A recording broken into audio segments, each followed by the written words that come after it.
Welcome to a meeting of Cabinet, and we've got several items that we've got to go through.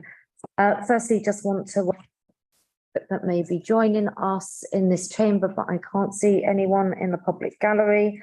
So I will just convey my thanks and welcome to members of the public that may be watching this meeting of formal Cabinet via the Council YouTube channel. Also welcome to officers that are present. I know that we'll be speaking across the various papers that we're going to be considering this morning.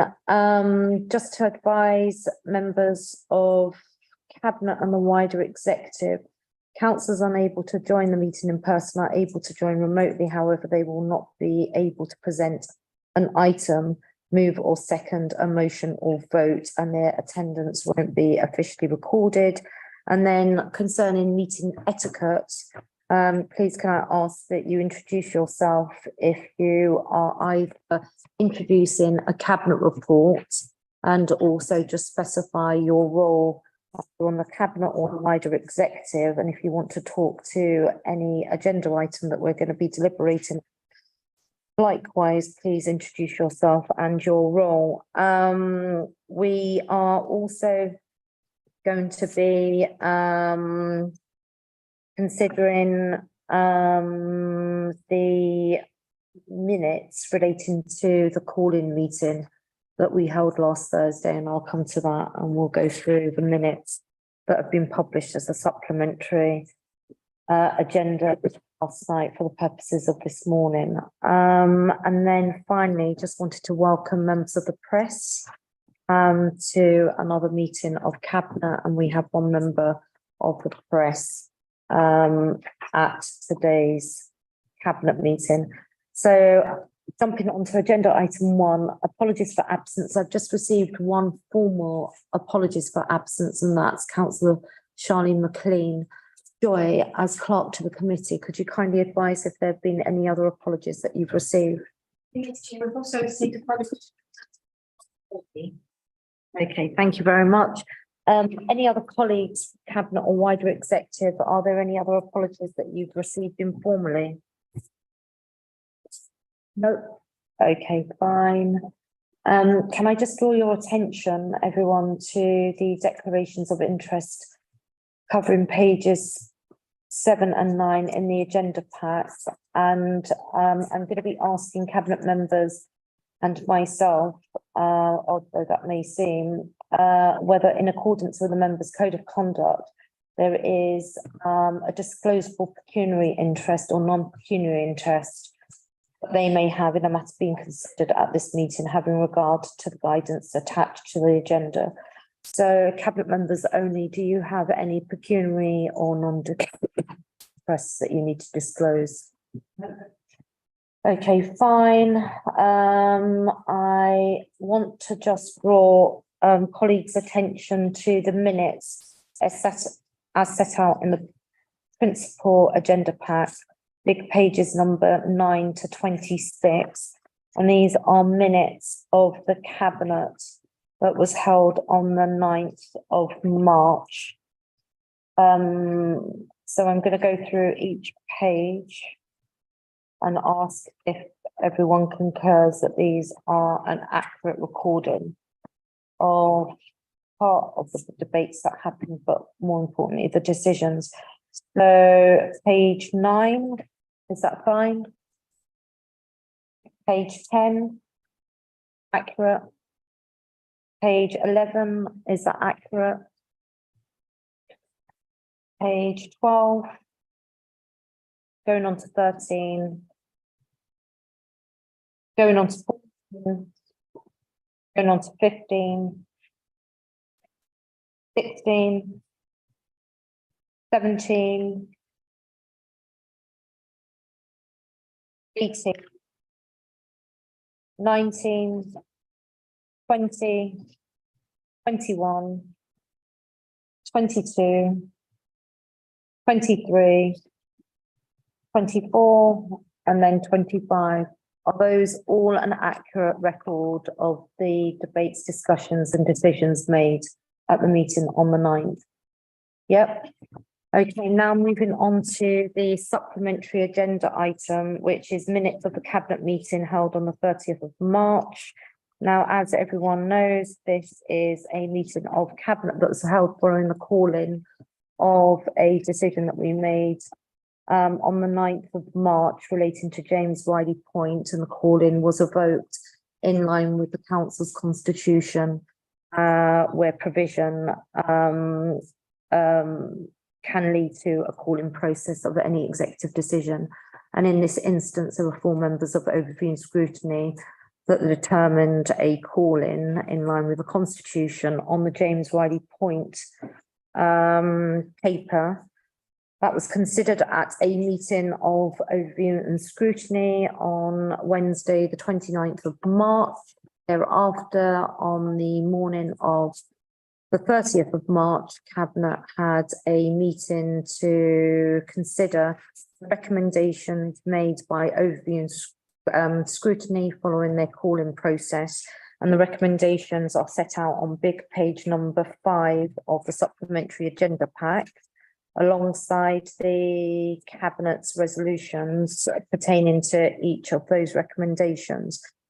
So I want to draw your attention first to the substantive narrative related to the Cabinet consideration of the call-in position of overview and scrutiny as it pertains to James Riley Point. You'll note on page 3, that's just standard information. And then page number 4, just wanted to go through paragraph by paragraph if this is an accurate record of what took place last Thursday morning during the call-in. So I'm going to go through each paragraph, sentence. Big page number 4, starting at the top.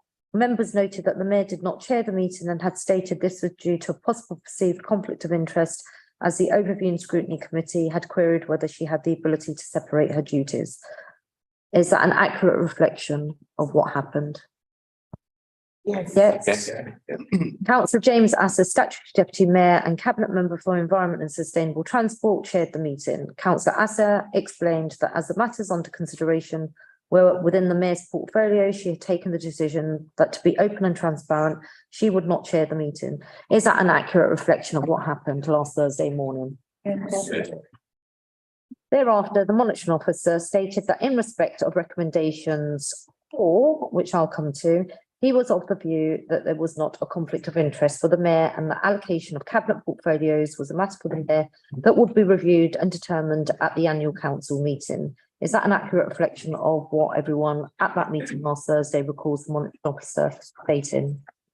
Yes. Yes. Okay, fine. And just for point of emphasis for transparency and clarity for anyone watching on Zoom, reference to the recommendation 4 reads as follows: of the 5 governance and oversight bodies that relate to the costs programme outlined by the committee, 3 are currently chaired by the mayor, who is also the portfolio holder. The committee is concerned that this is a conflict of interest, inconsistent with the cabinet accountability model. In the interests of greater independence, governance and accountability, we recommend that a cabinet member be given responsibility for the regeneration portfolio, whom the mayor can then hold to account. This separation of accountability. Is that noted, colleagues? Noted? Noted. Thank you. Moving on to paragraph 4, the representatives from Overview and Scrutiny Committee were given 5 minutes between them to outline the resolutions which were published in the supplementary agenda on the 30th of March 2023. The chair then grouped the 7 recommendations into 3 separate sections for debate: 1, 2, and then 3, 4, and 7, and then 5 and 6. Is that noted, and is that our accurate description of what happened last Thursday? Yes. Noted. As part of the discussions, officers gave assurances on the financial viability of the scheme and that the council had received independent financial advice from specialists, that the scheme viability would be kept under constant review, that there were checks and balances in place to monitor expenditure, and that an overall master plan will be developed with flexibility to change any of its components if required. Is that an accurate reflection of what took place last Thursday? Yes. Thank you. And I'm so sorry that I'm having to do this. It's only because the supplementary agenda was published last night. This is the first time I've seen it written in writing, and this, by virtue of being a formal meeting of Cabinet, is also being broadcast live on the council's YouTube channel. And it would be appropriate in the interest of transparency and good governance that I read this out for the benefit of members of the public and the press who may be watching via YouTube. I trust you appreciate that explanation. Right, the representatives of Overview and Scrutiny Committee, OSC, clarified that OSC did not wish to dictate to Cabinet on what it should do, but that Cabinet reconsider its key concerns and recommendations. Is that an accurate reflection of what happened last Thursday, colleagues? Yes. The Cabinet member for Health and Adult Social Care added that he concurred with the monitoring officer and added that clause 4 of part 2 of the Constitution provided proof that there was not a conflict of interest in this case, and that the executive power was with the mayor. The member added that according to the Cabinet accountability model, Newham's chosen model, it was the mayor's decision to set the portfolio holders and to set up internal debate that then went to Cabinet. Is that an accurate reflection of the discussions? Yes. Cabinet noted that the mayor's performance was scrutinised by Lord Clerk, a former permanent secretary to the Department for Communities and Local Government, as well as by Newham's chief executive.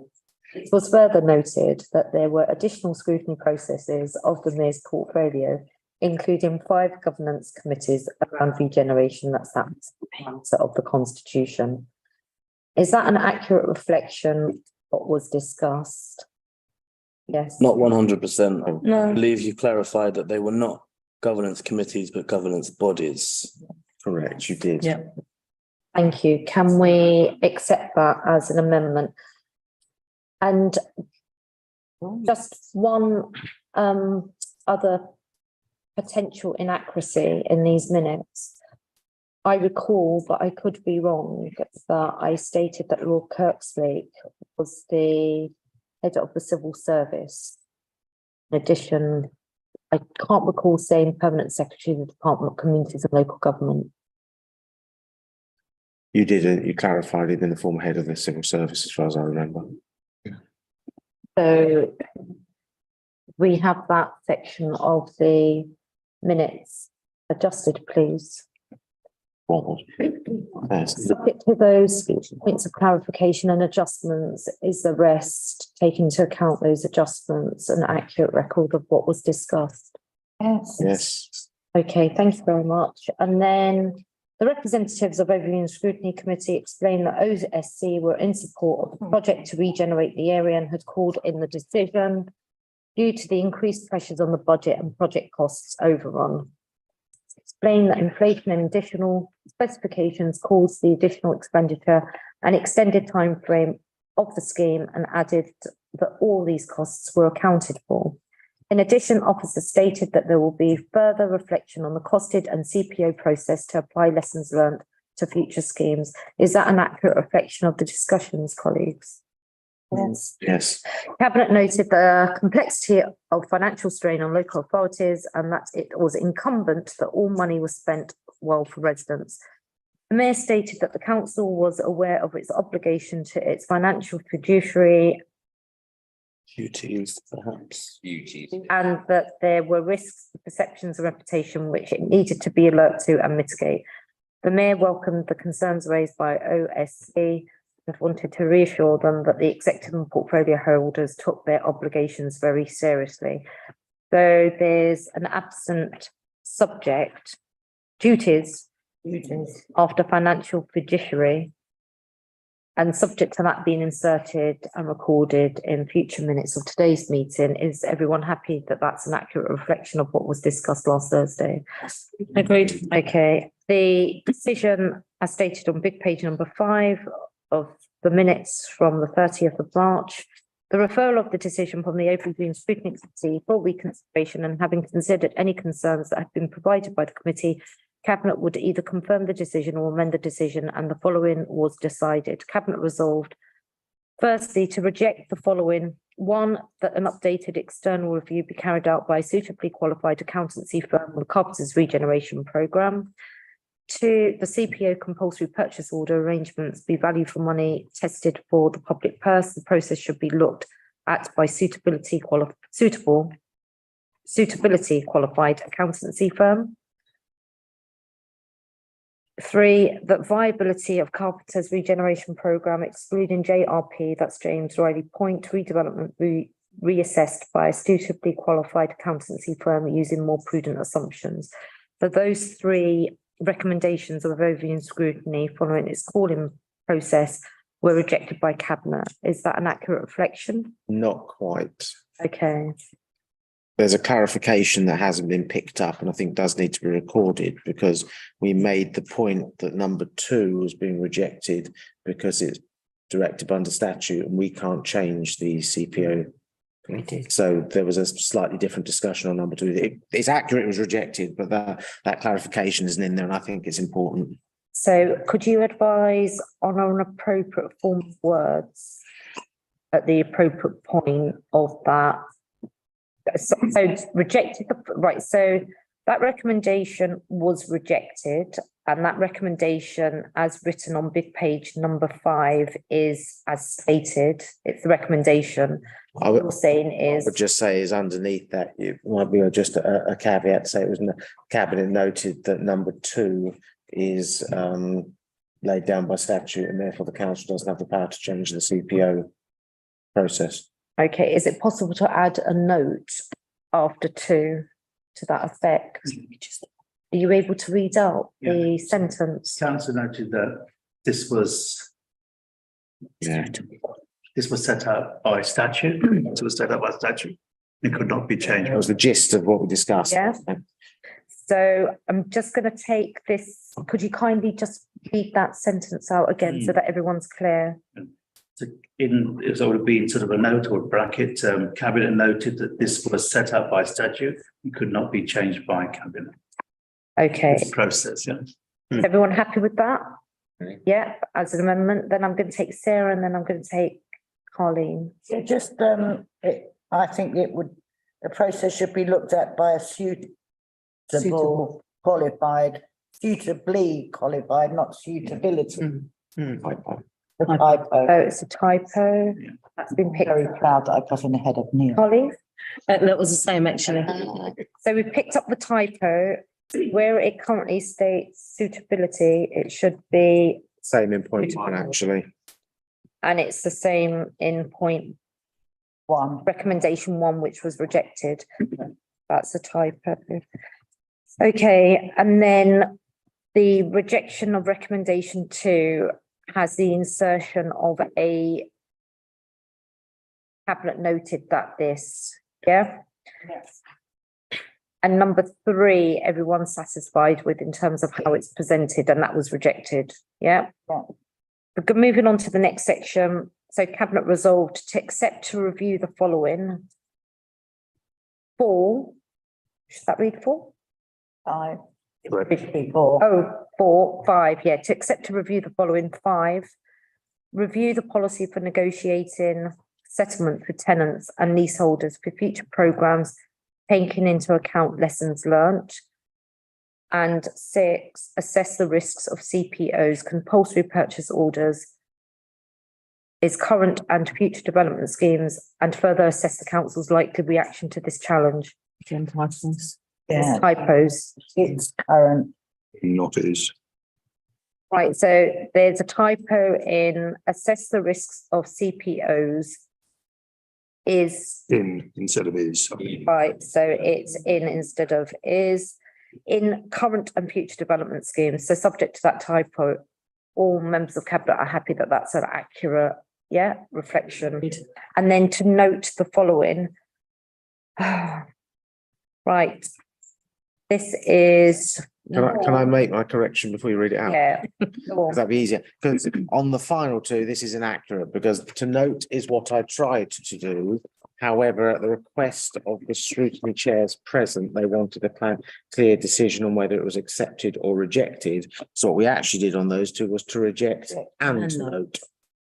To reject and note. But we had a significant debate on that that isn't reflected in these minutes. Oh. So basically what I'm hearing, recommendation 4 and recommendation 7 as typed are an accurate typing and there are no mistakes, but where it says to note the following, should read to reject and note the following. Yes. Mm. So monitoring officer, That's a matter for members. I mean, personally, I'm of the mind that to reject something and to note it at the same time is conflicting, but it doesn't really matter. okay, so can I just get a view from members of cabinet only? Are you happy with amending the current sentence that reads to note the following, to read, to reject and note the following? Agreed. Agreed? Yeah? Yeah. I'm gonna just get a show of hands. Cabinet members only, cabinet members only. Okay, so that's agreed. All right, fine. Just in answer to Councillor Joshua Garfield, the minutes don't adequately cover the debate, and would you like a sentence added so the minutes accurately cover the debate on that? Reject and note. If possible, but it wouldn't affect the substantive resolution agreed. But the point I made in the meeting was that given the recommendations detailed could neither be accepted nor rejected by cabinet because they were decisions for the mayor only, I recommended that they be noted and neither rejected nor accepted for that reason. But then it was, We need to check. And rejected.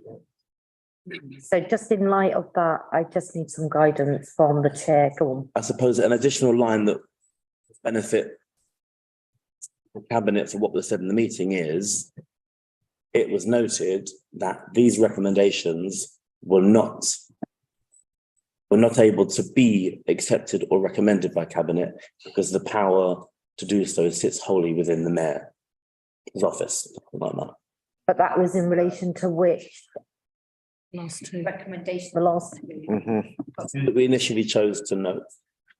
Because a then reject and noted. cabinet decision could not do any of those two things.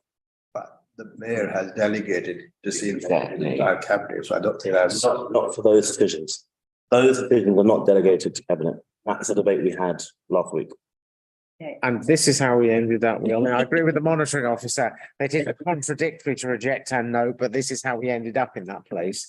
I mean, the discussion simply was, which and Councillor Garfield is right, is that the recommendations required a change in your powers to appoint, which are laid out in the Constitution. However, so we were going to note it on the basis of there may be suggestions in there that you want to think about, but the scrutiny chairs wanted a clear accept or reject. So we rejected on the basis that we had to reject because we Can't couldn't, accept. we couldn't Yeah. accept them. However, we noted them because obviously in the spirit of reading recommendations, we want to take them away so you could consider them. Yeah, okay, so is everyone happy with where we've got to on Yeah. that? Yeah? Yeah? Yeah. Okay, fine. And then finally, big page number 6. In addition, cabinet resolved to confirm the decisions taken at cabinet on the 9th of March 2023, and that decision was therefore implemented with immediate effect. Is that an accurate reflection of what happened? Yes. Okay, and then just note 2 and 3, which, Sorry to be yeah, very redundant. If we're in addition Cabinet resolved to confirm the decisions taken at Cabinet on the 9th of March 2023, and that decision would be therefore implemented. Well, it was. Okay, so, Call in by definition is a bit of a stalling. yeah, That's rightly reserved for over and scrutiny, but having had this meeting chair, then it would be therefore implemented with immediate effect from the date of that decision last week on the 30th of March, or whenever it was. Yeah? okay, so we're just going to amend where it says was, insert would therefore, yeah, okay. Yep. All right, so we've noted the minutes of the 30th of March. We've made changes that will be recorded. And on the basis of those changes that will be recorded, do we accept and agree that the minutes of Cabinet meeting held on the 30th of March 2023 are an accurate reflection of the discussions and the decisions made? Agreed. Okay, fine. Let's move on to appointments to outside bodies. There are no appointments that I will be making to outside bodies today. And then we're going to be jumping on to the Poplo Group Business Plan 2023 to 24 and associated decisions. And I am going to, in the first instance, invite Councillor Zulfikar Ali to report. Then I'm going to invite Councillor Shafar Mohammed to say some words, and then I'll say some concluding remarks. Thank you, Chair. Colleagues, this is a report that comes back to the council every year, and it's reviewed as part of the process. We go along. There's good governance structure in place where we have a number of meetings, myself, the mayor, housing. In addition to that, the corporate director of finance and resources with the counterparts at the Poplo on regular basis. There is good governance structure in place. The business plan clearly differs from the previous year. There's huge change in terms of the external factors. The construction costs have gone up by 10%. Inflation, as we know, is pretty high. And the cost of living is going up. And clearly the impact in terms of inflation is very, very high too. We don't know where it's going to end up in that sense. But the positive thing is that the Poplar is delivering the agenda. This council set, we want to deliver affordable homes. We've got a target of 2,000 homes by 2030. And Poplar is on course to delivering that. 50% of those will be the generally affordable homes. And the situation so far is there are 300 already properties that are available. There are 800 in the pipeline.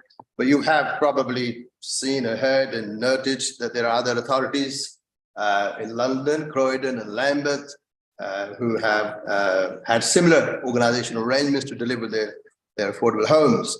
But clearly the direction of travel has gone wrong, and they didn't deliver anything, and Croydon in fact went into much more financial difficulties. But I can assure you that the situation with Poplar is such that Poplar is totally different from those organizations. As I said earlier, nearly 300 homes have already been delivered, 800 in the pipelines, good governance structures, but clearly there are financial issues which any organizations in that trade will face and are facing. And that is exactly what this business plan does. It delivers on the corporate priorities. It sets the agenda for the next few years. It highlights the issues that we are facing. We are driving ourselves along with the market conditions. And clearly that's something that any company would do. But this is a wholly owned company of the London Borough of Newham. And so we have direct control to a degree and responsibility to ensure that its viability is continuing on the basis upon which our manifesto commitment requires us to do so. And as such, the recommendations here are with regard to with increasing the working capital in light of the current financial situation, as well as deferring the payment of the dividends for a further 9-year period. And can I say at this stage that we've been very sensible in terms of future planning our financial resources. And what I mean by that is that we did not assume any dividend in our budget plans in the long forecast at this stage. So therefore, there's no net impact on the budget in terms of anything that we expect from Popular. I think the priority is delivering homes. Popular is delivering. This business plan changes from the previous one, but it reflects the corporate priorities we have, reflects the manifesto commitments that we have given to our agents, and is delivering agenda in a manner that is, I would classify as extremely good governance of the payments we have. As I said earlier, there are frequent meetings, feedbacks in the cabinet as well as the offices, which highlight the importance of the work that we are undertaking. And there is we're suggesting a review.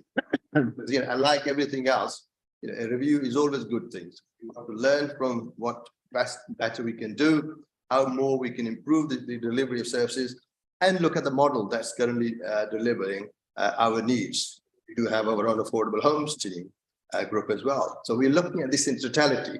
And this is something that is there. It's going to be delivering our agenda. And I strongly recommend the Cabinet agrees. What I'll do now is ask Corporate Finance Conrad to say if you add anything more in terms of the technicalities. Yeah, happy to do so. Or would you prefer that the other members you indicated introduce the report person? Then I came in. I'm happy with whichever approach you'd like me to take. Okay. So, as Councillor Ali says, we've always been very cautious in our financial planning. So, although of course the intent of the company has always been in the long term to deliver not just a social dividend to the council in terms of affordable housing, but also a financial dividend, we have never assumed in any of our future budget planning the receipt of that dividend in order to be prudent and not sort of commit us into that. Clearly, the intent is over time to return the financial dividend to the council, and the report does confirm that will happen. But as Councillor Ali says, because of the significant pressures in the construction market and inflation, as everyone is well aware of, date for the first payment of a dividend in this business plan compared to the version that was presented some 18 months ago is approximately 9 years later. Now, clearly that presents elements of financial risk. We will be holding the debt associated with building the homes for longer, but those risks can be managed. Ultimately, of course, those are risks backed by real physical assets, houses, so there is a degree of financial protection there, although I don't have to call on that. So it's right to highlight that purely in financial terms, the outlook in this business plan is less favourable than in the previous version. But just to emphasise that, we have taken no account of a dividend payment in future budgets. So the delay in the payment of that will not have any immediate impact on the revenue account. And although, of course, that does mean that we are holding the debt for longer, and hence there's a degree of financial risk associated with that, those are manageable because they are backed by the assets. And of course, it is also important to emphasise the point that Councillor made.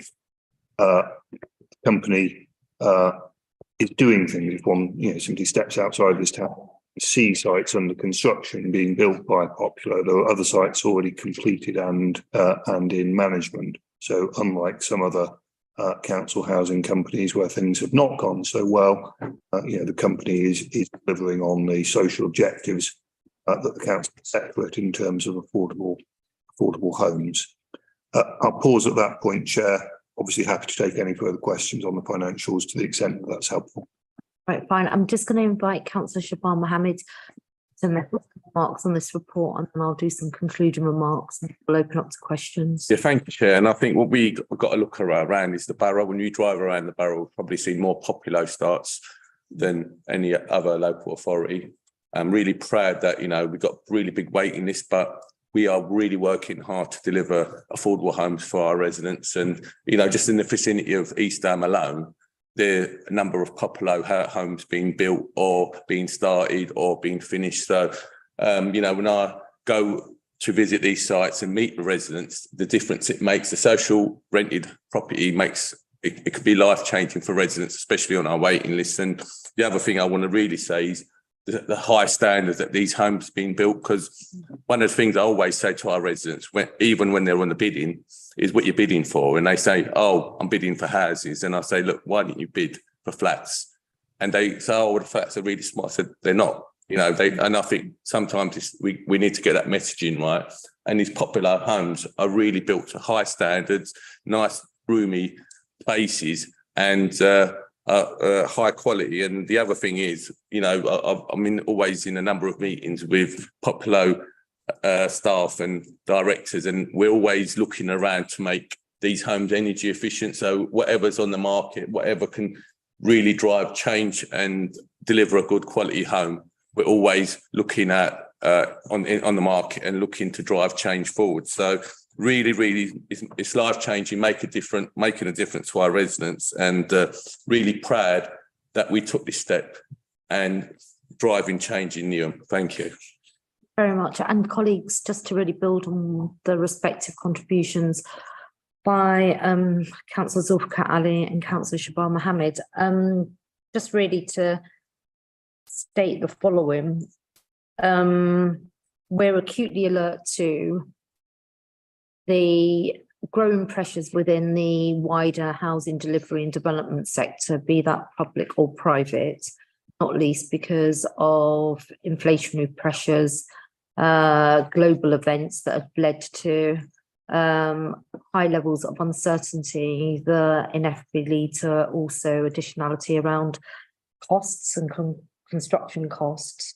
We're also acutely alert to the importance of good governance and diligence around how our housing delivery company is performing, not least because of some of the housing delivery companies that have been driven by other local authorities. One in point being the Croydon Brick by Brick vehicle that contributed significantly to the financial crisis facing that local authority.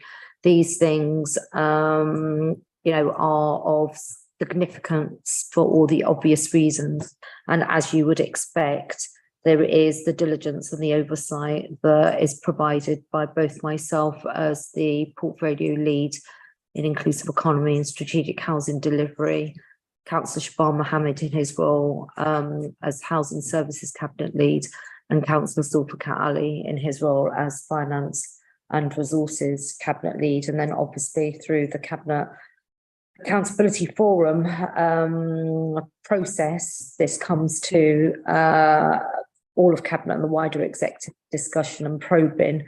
So we have welcomed your engagement on this particular paper, and you'll note that it's very much benefited from that engagement through additional detail that's provided you assurance, not least around the contribution that Poplo Living as a group, because there's Poplo Living that is the housing delivery vehicle. There's also the subsidiary Poplo Homes we've established as the registered provider entity.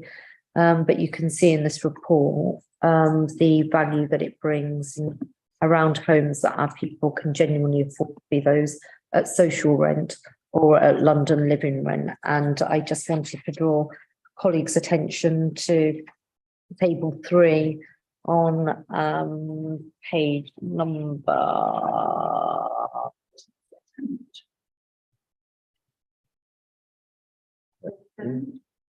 Is it 37? yeah. Yeah, if you see the table 3 on big page number 37, you'll note what we're driving forward in relation to our delivery via Popular Living. A lot of important detail in the actual report and the business plan, and outside of commending this report on behalf of myself, Councillor Shaban Mohammed and Zulfikar Ali, welcome whatever questions you wish to raise. So I'm going to open up. Anyone would ask? Councillor Anne Easter, followed by Councillor John Whitworth, then I saw Councillor Neil Wilson, and then Councillor Joshua Garfield, Councillor Sarah Ruiz, and then once it's on, I'll remember that. Thank you, Chair. Anne Easter, one of the councillors for Royal Albert Ward and Commissioner for Interfaith and Interreligious Dialogue. Firstly, I'd like to say thank you very much for reassuring us on the quality of the homes. I have been shown round a Popular development and I was enormously impressed with the size of the rooms and the way they were laid out so nicely. And of course, our residents deserve nothing less. We want the best for them and the highest possible quality. The second thing is to say thank you for table 3 at point 411, which the Mayor just mentioned, because it's really important and useful for us as councillors to know what sort of money our residents are talking about. And you don't necessarily want to, well, how much is it exactly? So it's really nice to be able to look at this and know that what sort of ballpark figures we're looking at. So thank you for including that in the report. In the introduction, you referred to the boroughs of Croydon and Lambeth, who find themselves in a sad and difficult position, partly because of the way that the housing delivery services have been managed. Can Populo and our cabinet members give us assurance that we're not going to go down that sort of road? What sort of things are you putting in place to try to mitigate that? I realise sometimes things happen that we can't predict, but inevitably we must at least try to do our best to make sure that this doesn't happen in our borough. I'm going to invite Vicky and Conrad to respond to those points, and then we can come in and provide any additional commentary. Vicky. Thank you. Thanks, so I'm Vicky Clark and I'm the interim corporate director of the Inclusive Economy and Housing Deliveries. Concerns or questions rather than why we won't be equivalent for Lambeth. I think there are sort of two very clear distinctions.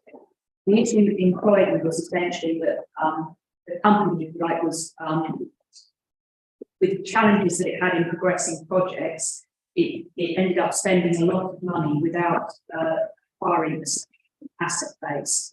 And as Councillor Valley and Mohammed have already pointed out, that is very much not the case with Populo. In fact, if you walk literally a couple of minutes from this building, you can see one of the significant Populo development that's already completed, and many others going up already up currently.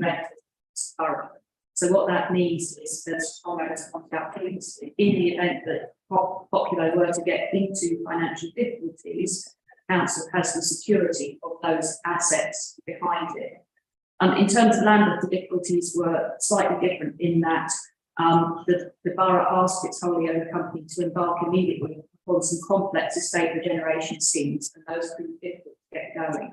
Obviously, the council is now in progressing the carpeting scheme, and that is quite complex.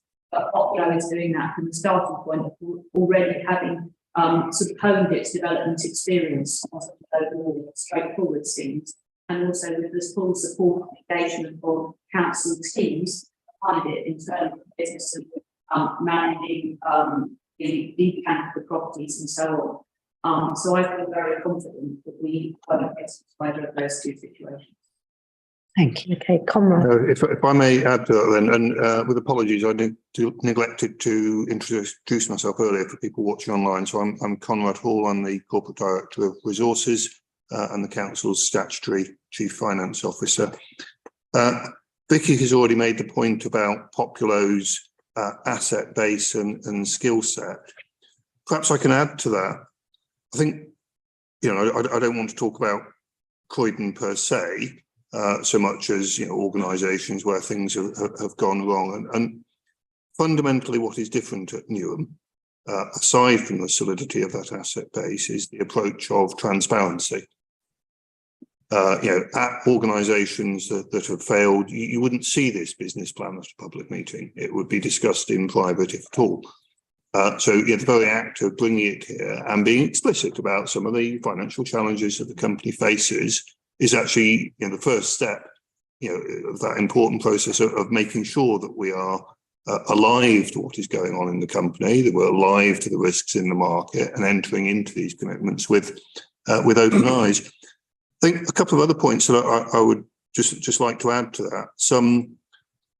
I think approximately 18 months ago, possibly 2 years, actually after the first public interest report was signed at Croydon, we had one of the partners from the accountancy firm there come to attend our senior management group, precisely to talk about those kind of governance issues that had been identified, and building on that, Grant Thornton, the accountants who have been, you know, very active in a number of the recent local authority failures, have produced a report on the lessons learned from the public interest reports that they have issued, which they group under five headings.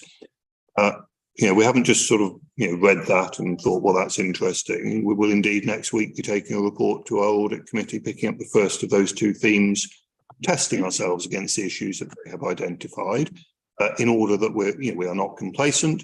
You know, we constantly check whether what we're doing can be improved or where there can be lessons learned from elsewhere, even if sometimes the reading of that, you know, it isn't always easy. And I think it is, above all, it is that open and transparent approach that protects us against things going wrong. You know, clearly in the sort of final extremity, if the market, you know, continued to worsen, as Vicky has highlighted, you do actually have a company with you know, some real expertise that they've built up now, and in extremis some assets could be liquidated. No one would want to do that because, of course, they want to provide housing. In the event of things going wrong, you do have assets that help to cover the debt incurred, and that's why, you know, I think we can be confident in accepting this business plan. We're aware of the risks and how those are being managed, and it is that process of being aware and being transparent that helps to make sure that we mitigate those as strongly as we possibly can. Thank you, Chair. Okay. And is there anything in addition? Thank you, Chair. I'd just like to reassure Councillor East and the cabinet colleague that as officers have already indicated, that we are different. We're not Croydon, we're not Lambeth. We have our residents at the heart of our manifesto commitments. We want to deliver affordable homes, and Popular is a vehicle that is delivering. As I said earlier, they have already delivered nearly 300, 800 in the pipelines, and you just have to drive around the borough to see the evidence. And I think it's apparent. You just go down Barking or another areas. Yes, there are always risks, but the fact that we are so proactive and engaged, have good governance model in place, which I don't think is something that was near enough in those authorities that you have described earlier. So that gives us the assurance and the continuity to make sure that we are keeping abreast with the changing environment. We got good governance model, and in fact, we're now looking to add a council representative on the board of directors of the Popular, so that we have direct intervention at the highest level. Not to say that we already have good governance both at officer level and member level. Mayor, myself, and Councillor Shaban, I think we have 3 or 4 different board level meetings, depending on aspects of the Popular we're looking at. So there is good governance in place, but we are continually reviewing the whole situation. We want to learn continuously and to make sure that we maximize the potential are working with in partnership with this. Thank you, Chief. Thank you. And just finally, to draw your attention to big page number 38, and it just provides the management framework that applies to this. And picking up on the governance point, as per discussions at a calling meeting last week, there are 5 arenas of governance,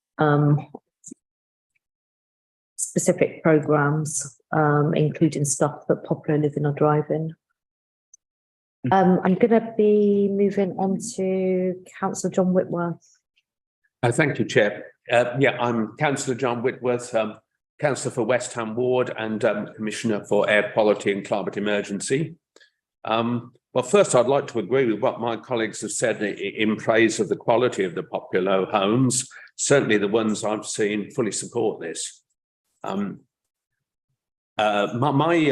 question is related to point 3 on page 29. It's really to have more details of the process of how the review of the council's housing delivery strategy was carried out, and perhaps specifically about how the benchmarking exercise will be used to manage the inflation risks, which of course affect all the council's development strategy. I'll make a start here and then I'll invite Conrad to chip in. Clearly, the whole purpose of the review is to make sure that we learn where we are now and what lessons we learned from the past, what is the direction of travel, and how best we can improve the quality, performance, cost effectiveness, and delivery of the core objective that we have of delivering homes. And those reviews that are essential in any large-scale arrangements of this nature. And at the moment, the terms of reference are being defined. Benchmarking is always a helpful indicator to see where we exact, how we compare with other similar models of service delivery in terms of performance, in terms of costs, in terms of outcomes we deliver. And that is something we'll be bearing in mind. And I'll invite Conrad to explain a bit more in terms of the process that we will do. I'll say a word or two, and then if all right, I'll bring in Vicky Clark, whose team will be leading on parts of that. But just to kind of emphasise the point made, really it links to what I said earlier. It's this absence of complacency. It's not resting on our laurels. Actually, have an arrangement that we think is working, quite well, but there are challenges, and therefore commissioning a review in the way that's been described goes exactly to that point about transparency and about testing ourselves and making sure our arrangements are fit for purpose in a changing world. So if I could bring in Vicky Clark, we'll then talk a bit more about the detail of how that will be commissioned, if that's all right. And so essentially there are 2 parts to the review. The first part of the review is ready where that's about is essentially ensuring that our internal systems are effectively aligned both to provide all necessary oversight, balance and rigor with regards to quality of the development, the robustness of the finances. We're very well assured of those because the finance team provides significant internal challenge, and I think you can see that from the length and quality of the finance paper. But also to make sure that things like planning processes, so on, the local line that uses the best quality development with the mix of housing that we are all seeking, and that we're doing things cost effectively as we can do.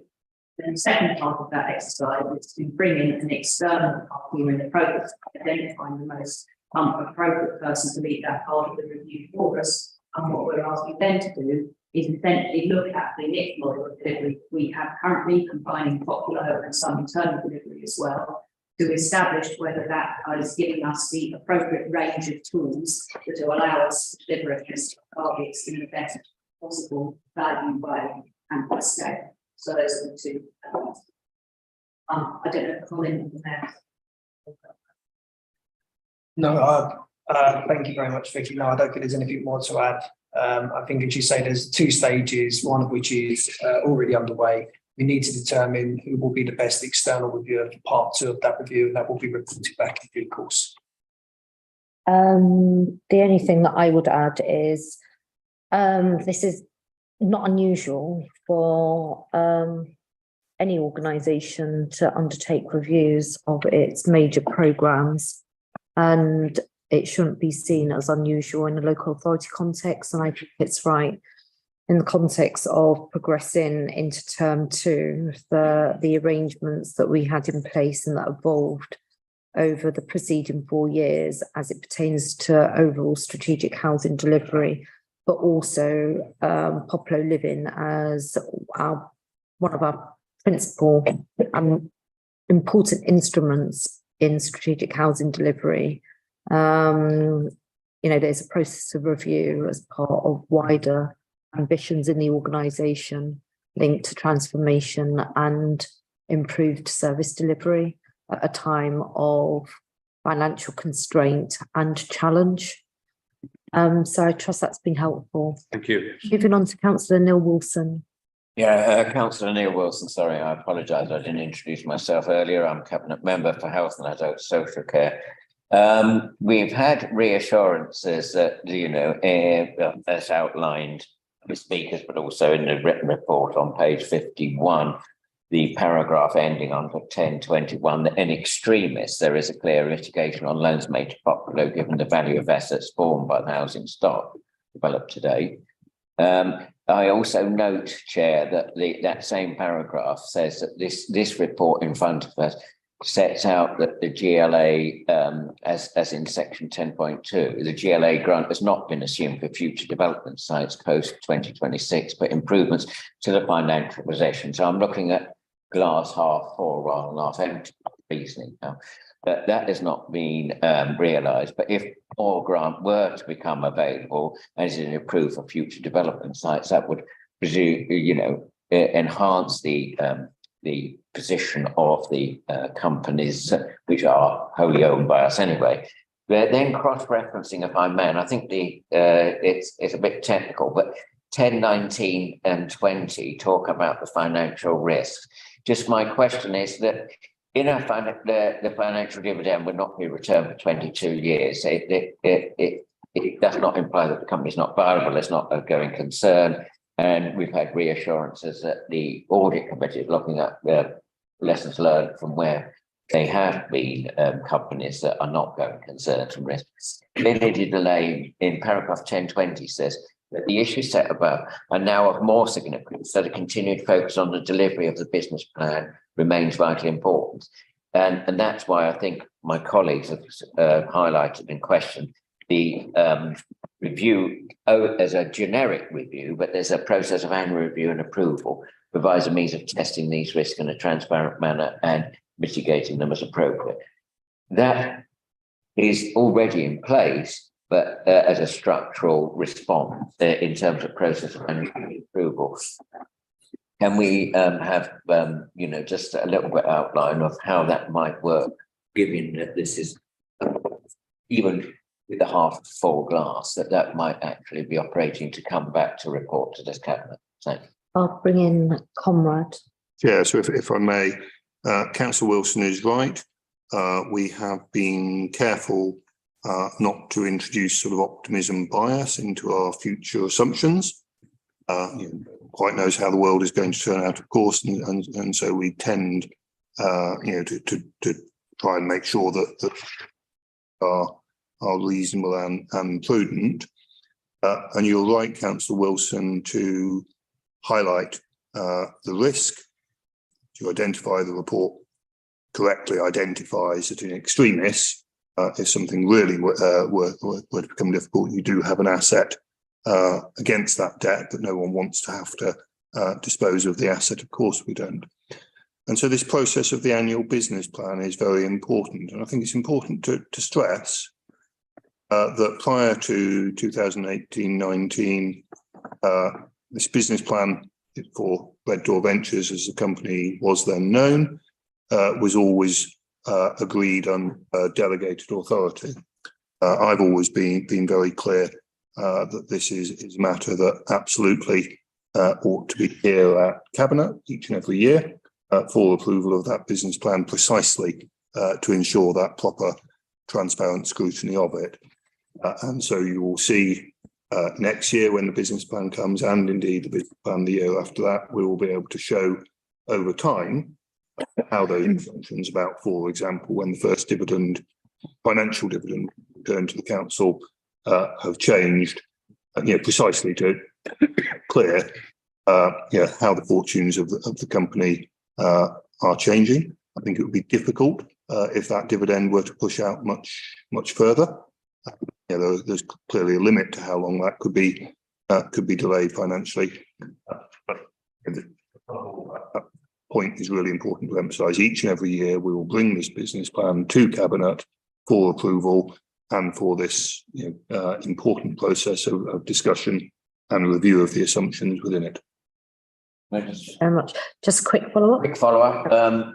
So paragraph 1018 talks about the financial dividend being realised by 2025, which seems quite a long time ahead. But if it were to be the optimism of the glass half full argument, that could be sooner.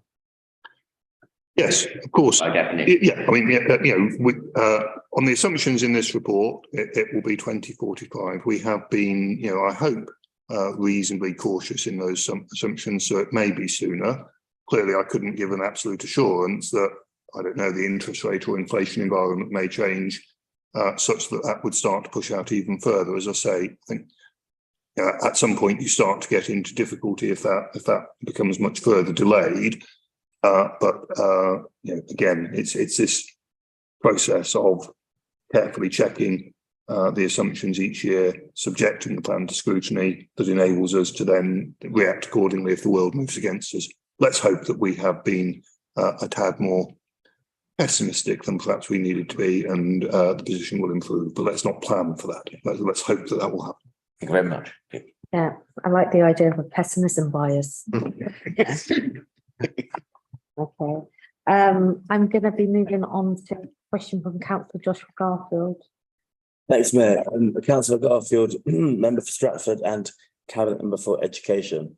I wanted to ask about the £40 million working capital loan. I understand that this business plan is there's an update where the loan is to be repaid to begin to be repaid in 2044-45, as opposed to the initial date of 29/30, and the paper goes on to detail that any further request for the loan to be extended again would need a refinancing to the council. And I wanted to understand what is and as I always caveat with questions like this, Comrade, I always say that we can only predict as much as we can, but at current levels of prediction, what is our confidence that Populo won't need to seek a further extension of the working capital loan repayment? Thanks. Yeah, if I may, perhaps just sort of 30 seconds or a minute, just to clarify for people watching the purpose of the working capital loan. So, and I am oversimplifying now, but clearly can pick up detail if required. Essentially, what happens is that on identifying a site that is suitable for Populo to develop, a loan is paid to them in order that they can the necessary architects and other advisors, go into construction, so on and so on and so forth. Populo pay interest to the council on that loan, and then on the site reaching practical completion, of course, there is then a value of it which enables the loan to be paid, and then move on to another site and so on and so forth. The company was originally set up with a limit of £40 million to that loan. Fair to say that the kind of extent of the activities of the company is probably expanding and greater than originally envisaged. And so the report also sets out the expectation that we will need to make a temporary increase to that ceiling of £45 million in order to enable the company to continue to undertake its activities. And we'll deal with that in the appropriate way over the next couple of months. I think the point I need to emphasise above all, this is ordinary in development finance. Of course, the sums are large. Everyone knows the cost of the London housing market, and so if one is to undertake housing development, which financially is an inherently risky activity, but is essential to delivering the council's social and political goals, then there is always going to be an element of that loan finance. One borrows money in order to build things, and it's 2, 3 or more years later until one starts to receive a return on the asset. So this is an ordinary structure, and that has been set up, with the benefit of significant advice from relevant legal and accounting firms and others to make sure that it works. We don't anticipate needing to increase the working capital limit beyond that extension to £45 million that I've just spoken about.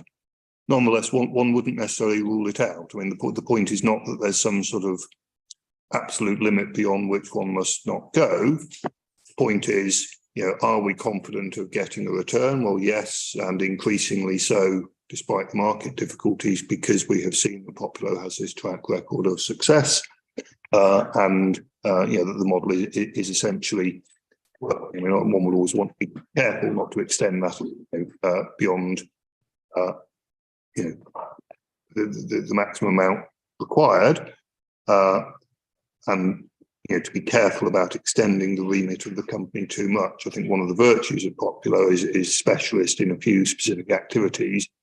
That implies a possible limit to the loan. We don't anticipate going beyond that in the near future. As I say, there is that extension to £45 million or so that will need to be done. I wouldn't rule it out in future. And again, because we have the governance model in place, that will enable us at that point in time, if the situation arose, to consider whether that was the right thing to do or not. I hope that goes to the question. It does, Comrade. Thank you. And if I may ask, Yeah, of course. thank you, Mayor.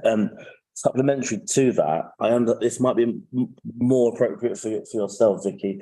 I understand that the working capital loan is to be extended because of the external factors that have affected the cost of construction and of borrowing, and that we're predicting that not predicting, but the business plan plans for 2,000 fewer homes that have been completed 2045, and that therefore increases the revenue brought in by schemes that can repay that loan.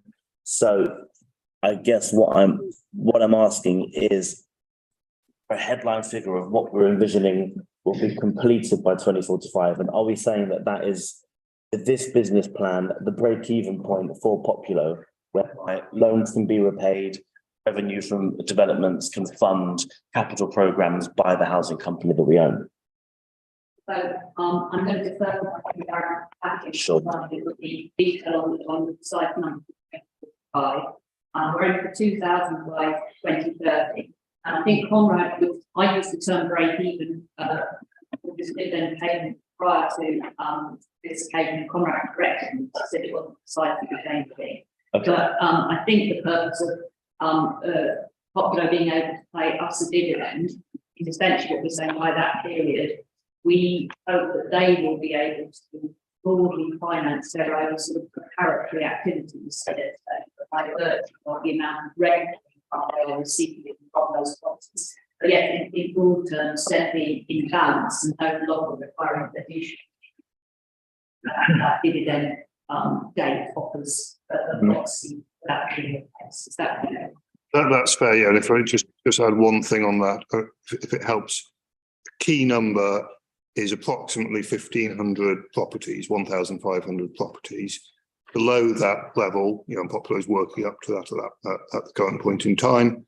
There are some inherent, you don't get all the kind of economies of scale that you want from a larger operation. So, kind of key milestone along the development of the company is to reach 1,500 homes or thereabouts. I mean, it's not a precise number clearly, because at that point, the company is able to spread its overheads over that wider asset base and improve its financial performance. I should say in all of this, because of course I'm talking about the financial performance of the company. Yeah. It's important to remember that the business plan expresses the dividend back to the council, not just financial dividend, but also the social dividend, the provision of housing.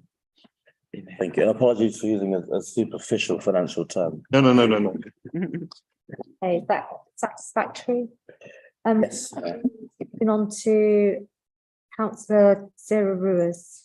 your question. Thank you, Mayor. I'm referring to 5.8 in the report, where we talk about the fact that the business plan assumes 5.5 million costs will be reimbursed.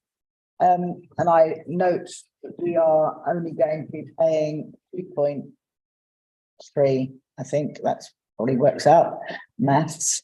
And I just wondered why, given that the decision that we have made not to go ahead with the development was made possibly around 2018-19, why Populo have assumed even in 22-20 or 23-24 that they would still get the money, the full amount. Sorry, that's a bit garbled. No, I understand the point you're making, and on reflection, probably the report isn't quite as clear as that on that point as it might be.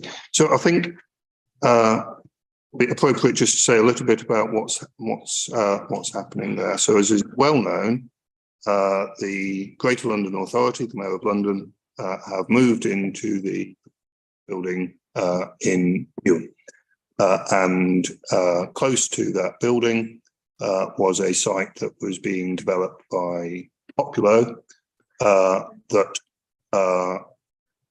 on the move of the GLA, it was no longer possible or appropriate to develop the site in that way.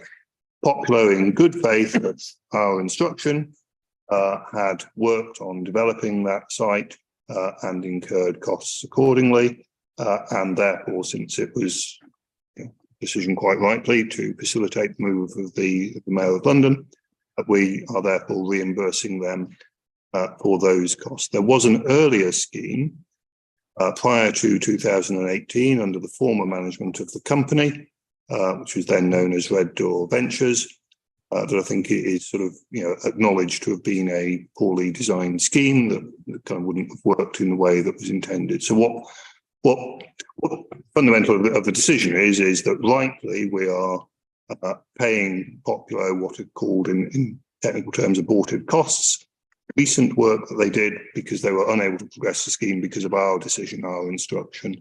What we are not paying them for is the quality work that was done under the former management of the company.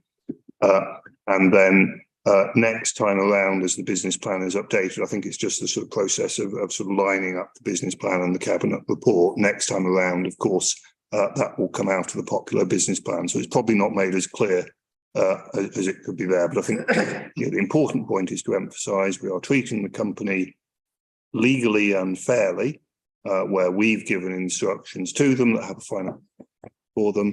What we wouldn't do is pay for work that was of a is acknowledged to have been of a insufficient standard. No, that's the principle that we're upholding. I agree, with apologies, it's probably not made quite as clear as it ought to have been in that paragraph of the report, but hopefully that clarifies the matter. It does. Thank you very much, Conrad. Yeah, okay. I'm going to move on to Councillor Mumtaz Khan. Yeah, Mumtaz Khan, Councillor for Green Street West and Deputy Councillor for Health and Social Care. Is around dividends. I know Conrad, Councillor Ali, I'd like to what impact it will have on this council budget, considering its manual delay. Okay, so again, on the point about being deliberately on the cautious side with our assumptions, financial planning has never assumed that we will receive a dividend from Populo. Now, of course, we have in the back of our minds that over time we do indeed want to receive a financial dividend for them, but there is not a line in this year's budget, in next year's budget, in the year after that's budget, and for many years to come, there is not a line in the budget that says income from Populo for dividend. If there were, of course, the consequence of this business plan is you would no longer be receiving that income, and therefore some of the service would have to be cut in order to compensate for that. Precisely because we have not made that decision, there would be no need to cut any other service to compensate for that. Now, obviously, the converse is true. I mean, if your dividend is received sooner, then you receive income in and can fund some other service from that. But precisely because we've been pretty cautious in those assumptions, there is no direct financial impact in the way of needing to reduce some other service. You know, as I said earlier, obviously it does mean that we are holding the debt for longer with the risks associated with that. So this is not a sort of, you know, entirely risk-free outcome, but you have the solidity of the asset base and the competence of the company as reassurance on that. Probably a long way of saying there is no immediate direct financial impact, which is the simple answer. Yeah, is that okay, Montaz? Thank you. Yeah, okay. Councillor Sabia Kamali. Councillor Fabic from Stratford, Deputy President Experience. Just wanted to note page 38, section 4.82 and 4.83. I recommend project management and governance as transparency. Thank you very much. Are there any concluding remarks from either Councillor Zulfikar or Ali or Shaban Mohammed? Thank you, Chair. I would just simply like to say that clearly the paper quite detailed, quite lengthy, and I'm really pleased. Colleagues have asked a number of personal questions, which I'm sure that those watching at home will also be interested.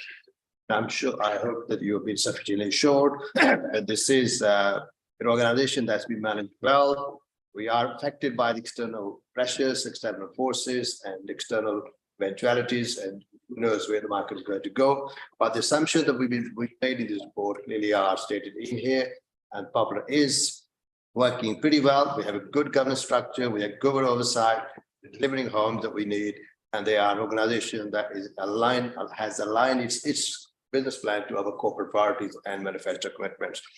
There are going to be ongoing governance challenges, which we are managing, and we're enhancing our governance, as I said earlier.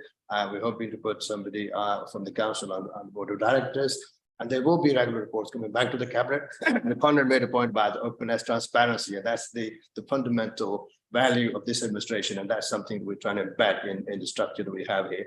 So I recommend this report and the recommendations to the cabinet. Thank you very much. Nothing from me, Chair. Thank you. Colleagues, I'm going to suggest that we move to the recommendations as set out on page number 30. Oh, actually, that's just the title. Big page number 31. The reasons set out in the report and its appendices. Cabinet is recommended to 2.1, agreed the Popular Group Business Plan for 2023-2024, see Appendix 1. 2.2, to agree the payment of up to £2.3 million to Popular Living Limited in respect of costs relating to the Triangle Scheme, see Section 5 below. 2.3, to delegate to the Corporate Director of Finance and Resources in consultation with Cabinet Member for Finance and Corporate Resources to determine the amount of the payment within the limit prescribed at recommendation 2.2 and to enter into the necessary legal documentation to bring such payment into effect. 2.4, to approve the council entering into a pre-start on-site services agreement with Popular Living Limited related to pre-start on-site costs, heads of terms, see Appendix 2. 2.5, subject to approval of recommendation 2.4, to delegate to the Corporate Director for Inclusive Economy and Housing in consultation with Lead Member for Inclusive Economy, Housing Delivery and Climate Emergency, Performance and Transformation, the Cabinet Member for Corporate Services, Corporate Director for Finance and Corporate Services to enter into the necessary legal documentation subject to public subsidy compliance. 2.6, agree that the review across all relevant service areas, including inclusive economy and housing delivery, housing services, asset management and Popular, as referenced in section 1.5 above, should be concluded by October 2023 and presented to Cabinet thereafter so that the Mayor and Cabinet can note and consider any recommendations made. And then finally, 2.7, to delegate authority to the Chief Executive in consultation with the Mayor and the Cabinet Member for Finance and Corporate Services, Corporate Director for Inclusive Economy and Housing Delivery and Corporate Director of Resources to commission such a review and to the results of the review to the Mayor and the Cabinet with recommendations to approve as required. Is that agreed? Agreed. Thank you very much. We're now going to be moving on to the next agenda item, which is the future direction of one source. And colleagues, what I'm going to suggest there is that we'll just take a 10-minute break and then move on to the rest of the cabinet papers. Over to you, Councillor Zulfikar. Thank you, Chair. Just background, colleagues and those watching at home.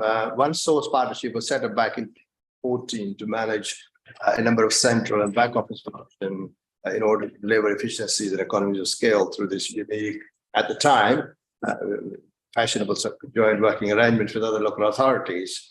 And the functions that included at the time were the exchequer, transactional, finance, asset management, legal, human resources, organization development, procurement, and ICT. And as part of this agreement, there was this one joint committee was set up to oversee, which was made up of the members from the partner local authorities. While this was seen as effective organizational model to deliver some of those services, the intention of the administration when it came into being in 2018, both Mayor Fiaz and indeed the cabinet board, to review these the delegated functions in light of changing needs and priorities, particularly in relation to council's own corporate plans, so that they are reflecting the manifesto commitment. While this model was relatively effective in demonstrating some joint strengths and expertise, it has not been as well perceived and realized and regarded in terms of delivering consistency, some sort of cultural absorption, integration, and flexibility. And most certainly, it was not seen as one council approach, which is something that is critical in terms of our corporate priorities and service delivery that we have. So, over the past year, it has become evident that individual councils do need some bespoke and tailored support for the services they're delivering in accordance with their local requirements.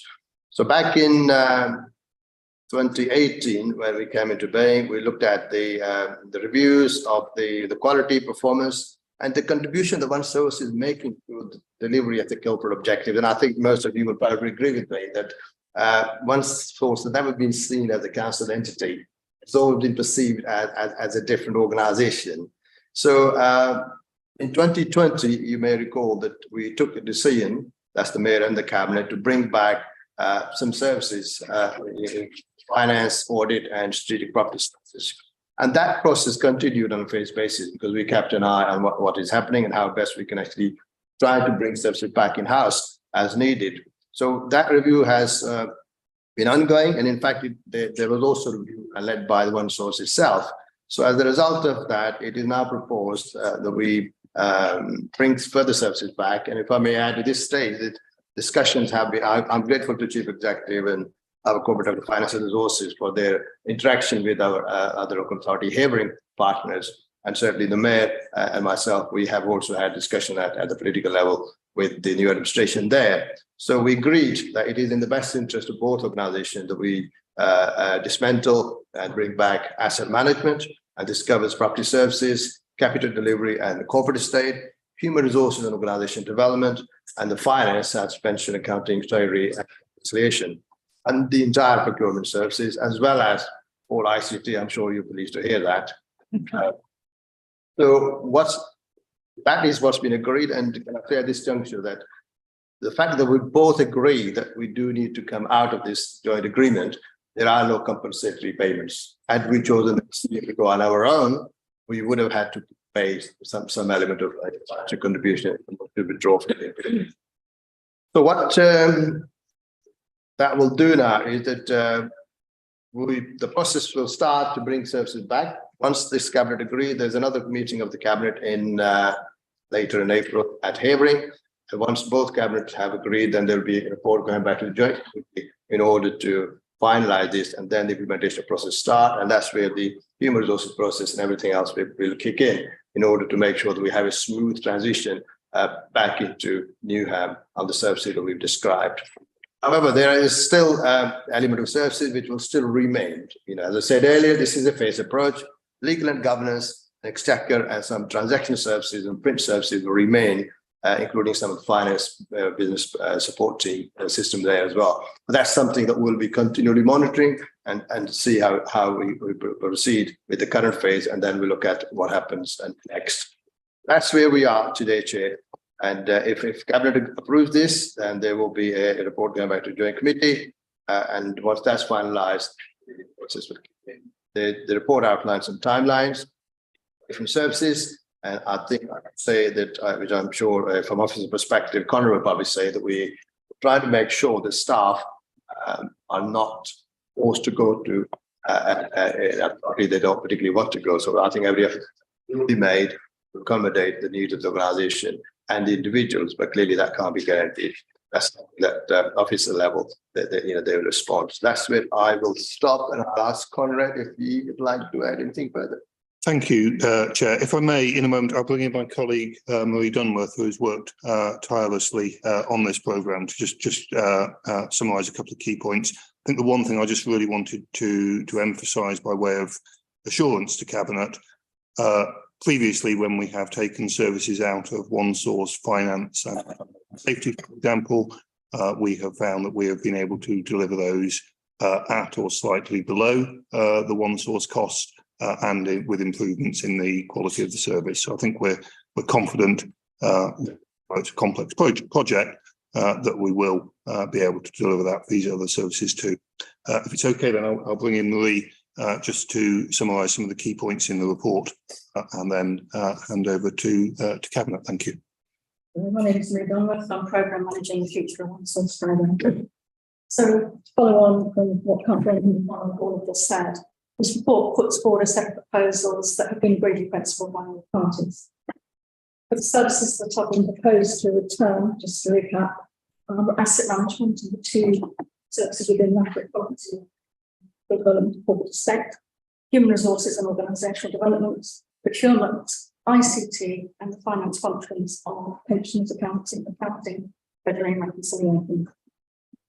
The implementation of this, once approved by both councils, then the services will return as swiftly as possible, recognising that we will be applying the usual processes that are processed within each borough, including consultation with staff and trade unions. All the returning services, apart from ICT, will start formal consultation on proposed changes after the approval has been reached. Behaviour in cabinets that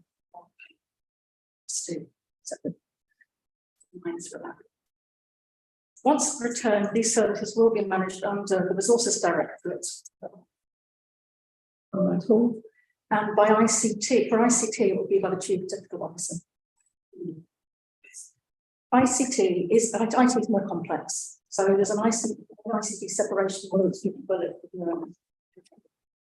And once that has been concluded, they will be incorporating costs, risks and timelines into proposals, which will then be concluded by the end of April. And they will hopefully then reach the jointly agreed ICT separation model, which will then follow on with an implementation plan and be brought back to Cabinet in due course. Okay, can I open up to questions, colleagues? Okay, Councillor Sarah Rose. Thank you, Mayor. So I really welcome this. I think when the decision was made to I know it's not outsourcing, but it is sort of. It was really fashionable to have joint services. Over time, I would imagine that everybody has worked it out that actually isn't it isn't the best way forward. I know that as councillors, it's always been a bit of a mystery as to which bit is which and etc. I think it's much better now that we will then be able to work as one council. It's always felt as if one source was really separate, and that our transparent way of working and our commitment to making changes never affected one source. It probably did, but it didn't ever feel it was. I suppose my question is, why aren't we bringing in the rest of it? Because Payroll is an utter mystery to me. And what's else is left there? Legal. Legal and governance. Well, yeah, I just think is there a plan going forward to bring back legal and governance and payroll back into the family? So if I start on that, and then perhaps Marie might like to add to that. I think there's an important distinction between those services that are fundamentally about sort of advising and those that are about kind of transacting business. So, you know, payroll, for example, one may have a view on how well or otherwise that is performed under the one source banner. But it is difficult to see that there would be any obvious advantage in bringing it back to the council. You know, it is just fundamentally applying the same tax laws and so on and so on and so forth, and tends to be a bit more efficient to do that jointly. There are also areas, a good example might be pensions administration. So I'm not talking now about the investment of the council's pension fund, but the actual calculation of payments due to pensioners, which, as everyone knows, can get pretty complicated. It's relatively specialist, actually quite hard to recruit people for that, and there are some advantages to having that in a shared service. You know, that doesn't mean that we will, you know, stay in this for forever, but my view is that, you know, some of the remaining services in one source, you know, there's probably a pretty decent case for saying that actually, you know, might as well be a shared service. It's probably a bit cheaper and more efficient to do it that way, but we don't have a closed mind on it. I think the legal and governance model, you know, we will certainly continue to you know, keep our options under review on that.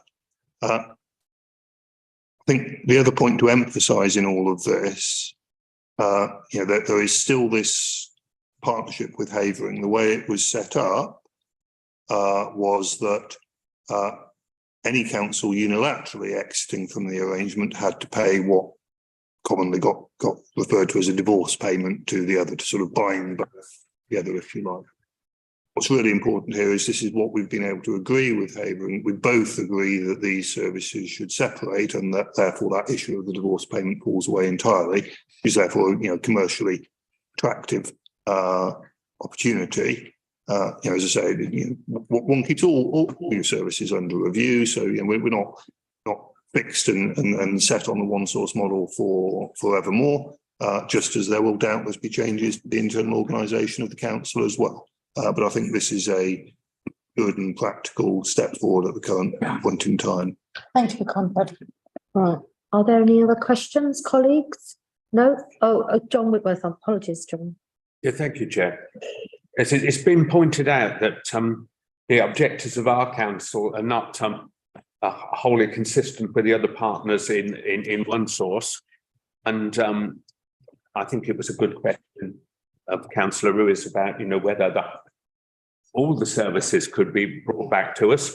But certainly this has given us greater autonomy. And I wondered how this would enable us, how this greater autonomy will help us to pursue our own agenda, which is particularly transformational. How will we use this to actually feed into our agenda? So, I mean, it's a matter of fact, isn't it, that the political leadership of Newham and the political leadership of Havering are different, and the councils therefore have different objectives that reflect that.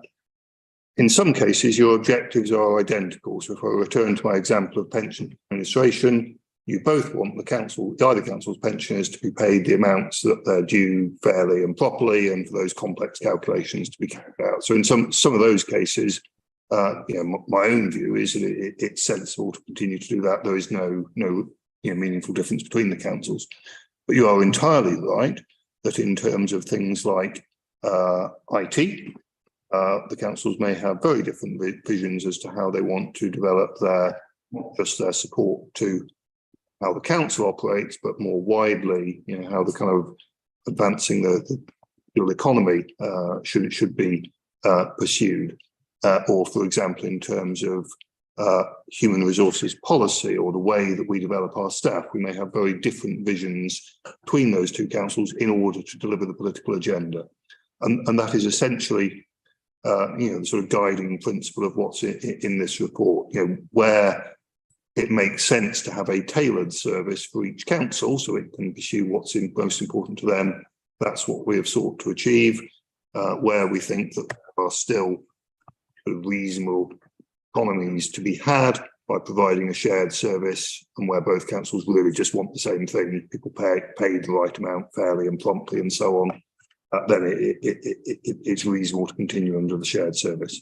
As I said earlier, we don't keep a set mind on anything, so things can change in the future, but they, I view, a sensible, practical way forward at the current point in time that will deliver over time significantly for the council. The experience we have of things like finance, like health and safety, is we've been able to make some modest but nonetheless efficiency savings in the cost of delivering those and improve the quality of the service at the same time. And I would hope to be able to do the same with the services set up here.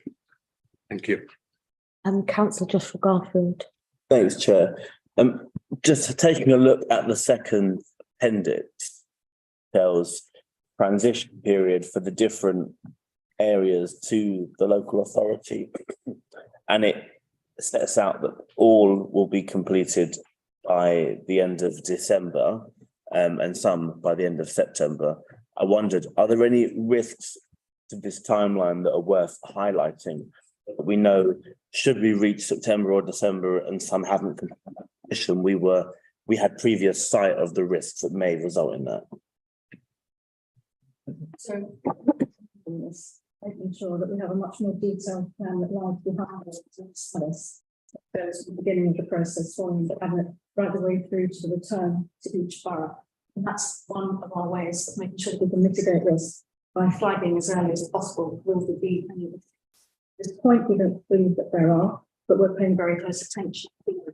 We also, on a weekly basis, feel that we can track.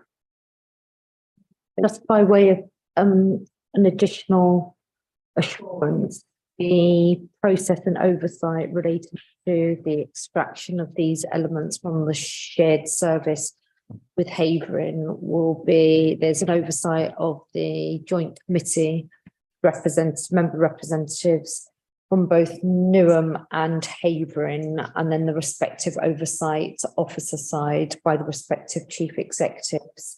And I imagine that if there was any red flag, that would, number one, be picked up under the auspices of the cabinet accountability model as it pertains to finance resources, cabinet lead, and the corporate director, section 151 officer, under whose remit this falls under, but also it will be brought to cabinet's attention as well. And if it warranted a paper at the appropriate point prior to the end of that 12-month period that you've cited, it will come in accordance with that. That's right, Mel. I mean, the complex one, or the most complex one, is IT, where your sort of infrastructure is a bit intertwined like that, isn't it? I can see the chief executive wanted to. I was just going to say what you said, Comrade, which is, as part of the work that we've done, that the one that is of the highest risk, therefore, we wouldn't want to put a timeline to it. And there is, a soft target date is for ICT. I think the others are really about movement of staff and the policies and processes we then put in place as council is for us to decide. So I think as part of that process, we've been quite clear about where we feel where the risk area lies, and that's identified in the paper. And if I may, because Councillor Garfield raises a really important point around drawing cabinet attention to risks, that's stated somewhat in the paper.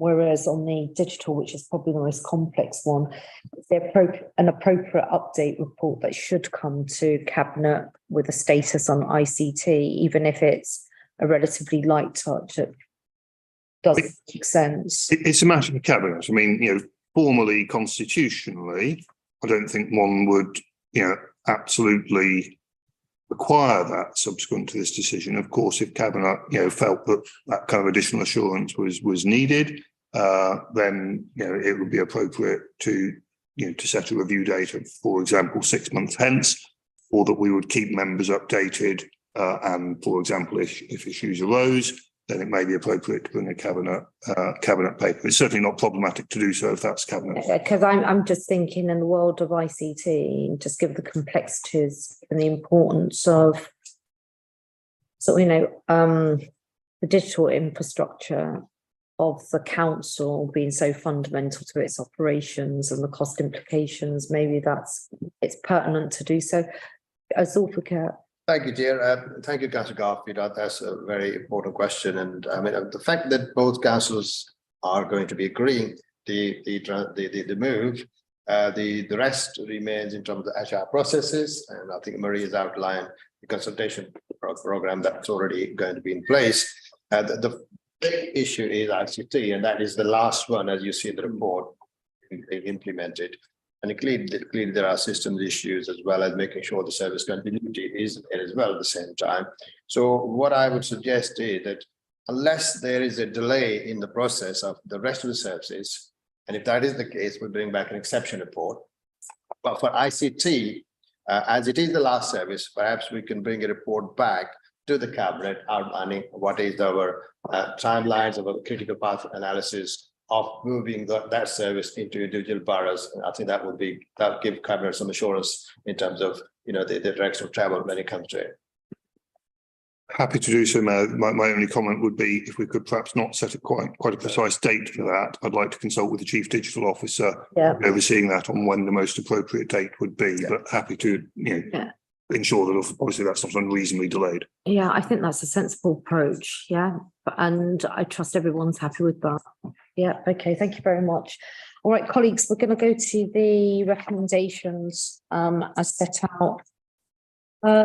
Big page number. That's good. It is big page number 169 going on to 1.70. So it's recommendations 2.1, 2.2 and 2.3. Are we all agreeable to those? Yeah. Agreed. Okay. Joy, that's agreed. Thank you. Right, I'm going to suggest that there's a 10-minute break because we've been at this for nearly 2 hours and I'm sure everyone would like a comfort break.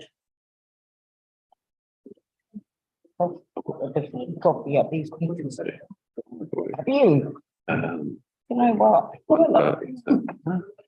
See, nobody wants to move now. Does that mean? No. Yeah, I go.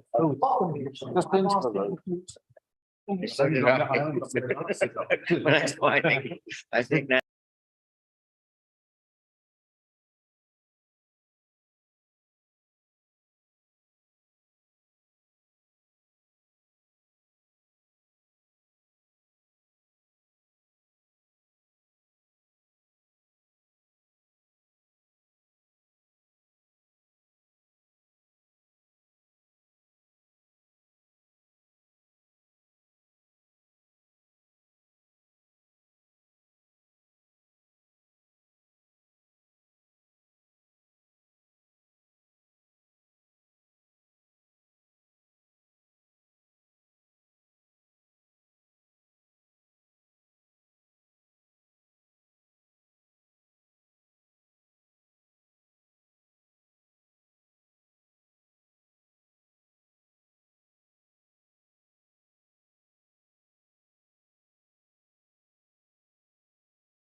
down.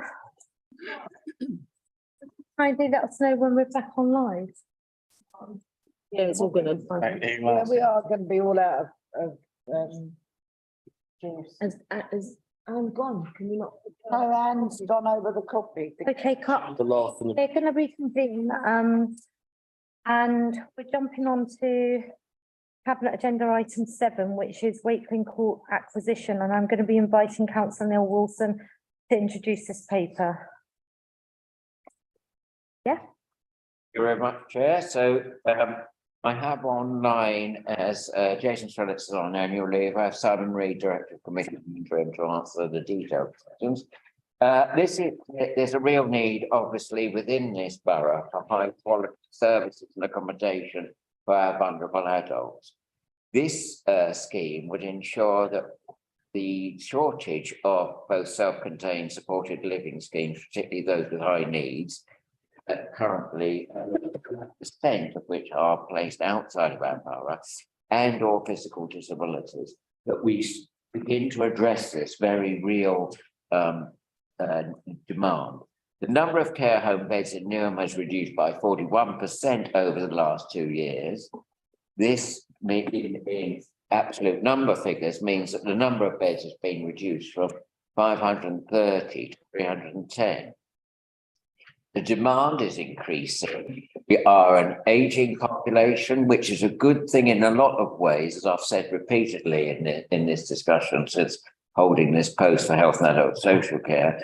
But the number of beds required is projected to double by 2030. We are a young population, but also have an increasing proportion of elderly, and within that provision, we also have an increasing number, therefore, by demographic increase of our vulnerable adults. And the current situation has led to almost half of the beds being sourced outside the borough, and that is more expensive, whether it's in children's social care or adult social care. The outside of the borough provision is always more expensive. We've got now the opportunity to acquire this property, which would be otherwise sold on the open market. Wakeling Court will act as a pioneering location, we believe, for the Newham Living Programme. And the Newham Living Programme invests in building, acquiring and transforming existing buildings. So we acquire and build. In this case, obviously, we're acquiring, and it's into high quality supported accommodation for vulnerable residents. Our aspiration for Wakeling Court is to become the first of many. So I look forward to bringing back further reports along the Newham Living schemes, which redefine the quality of provision. We'd have more innovation because we'll have more scope to it in our approach, and the excellence that we would want to achieve for all the residents who would be eligible for this provision. We think it's a tangible example of how building a fairer Newham is ensuring an improvement in services for vulnerable adults. The acquisition, long in allowing the flexibility of placements for residents that are hard to place, and there'll be some degree, I'm guarded in my phrase, a degree of some control over the local market.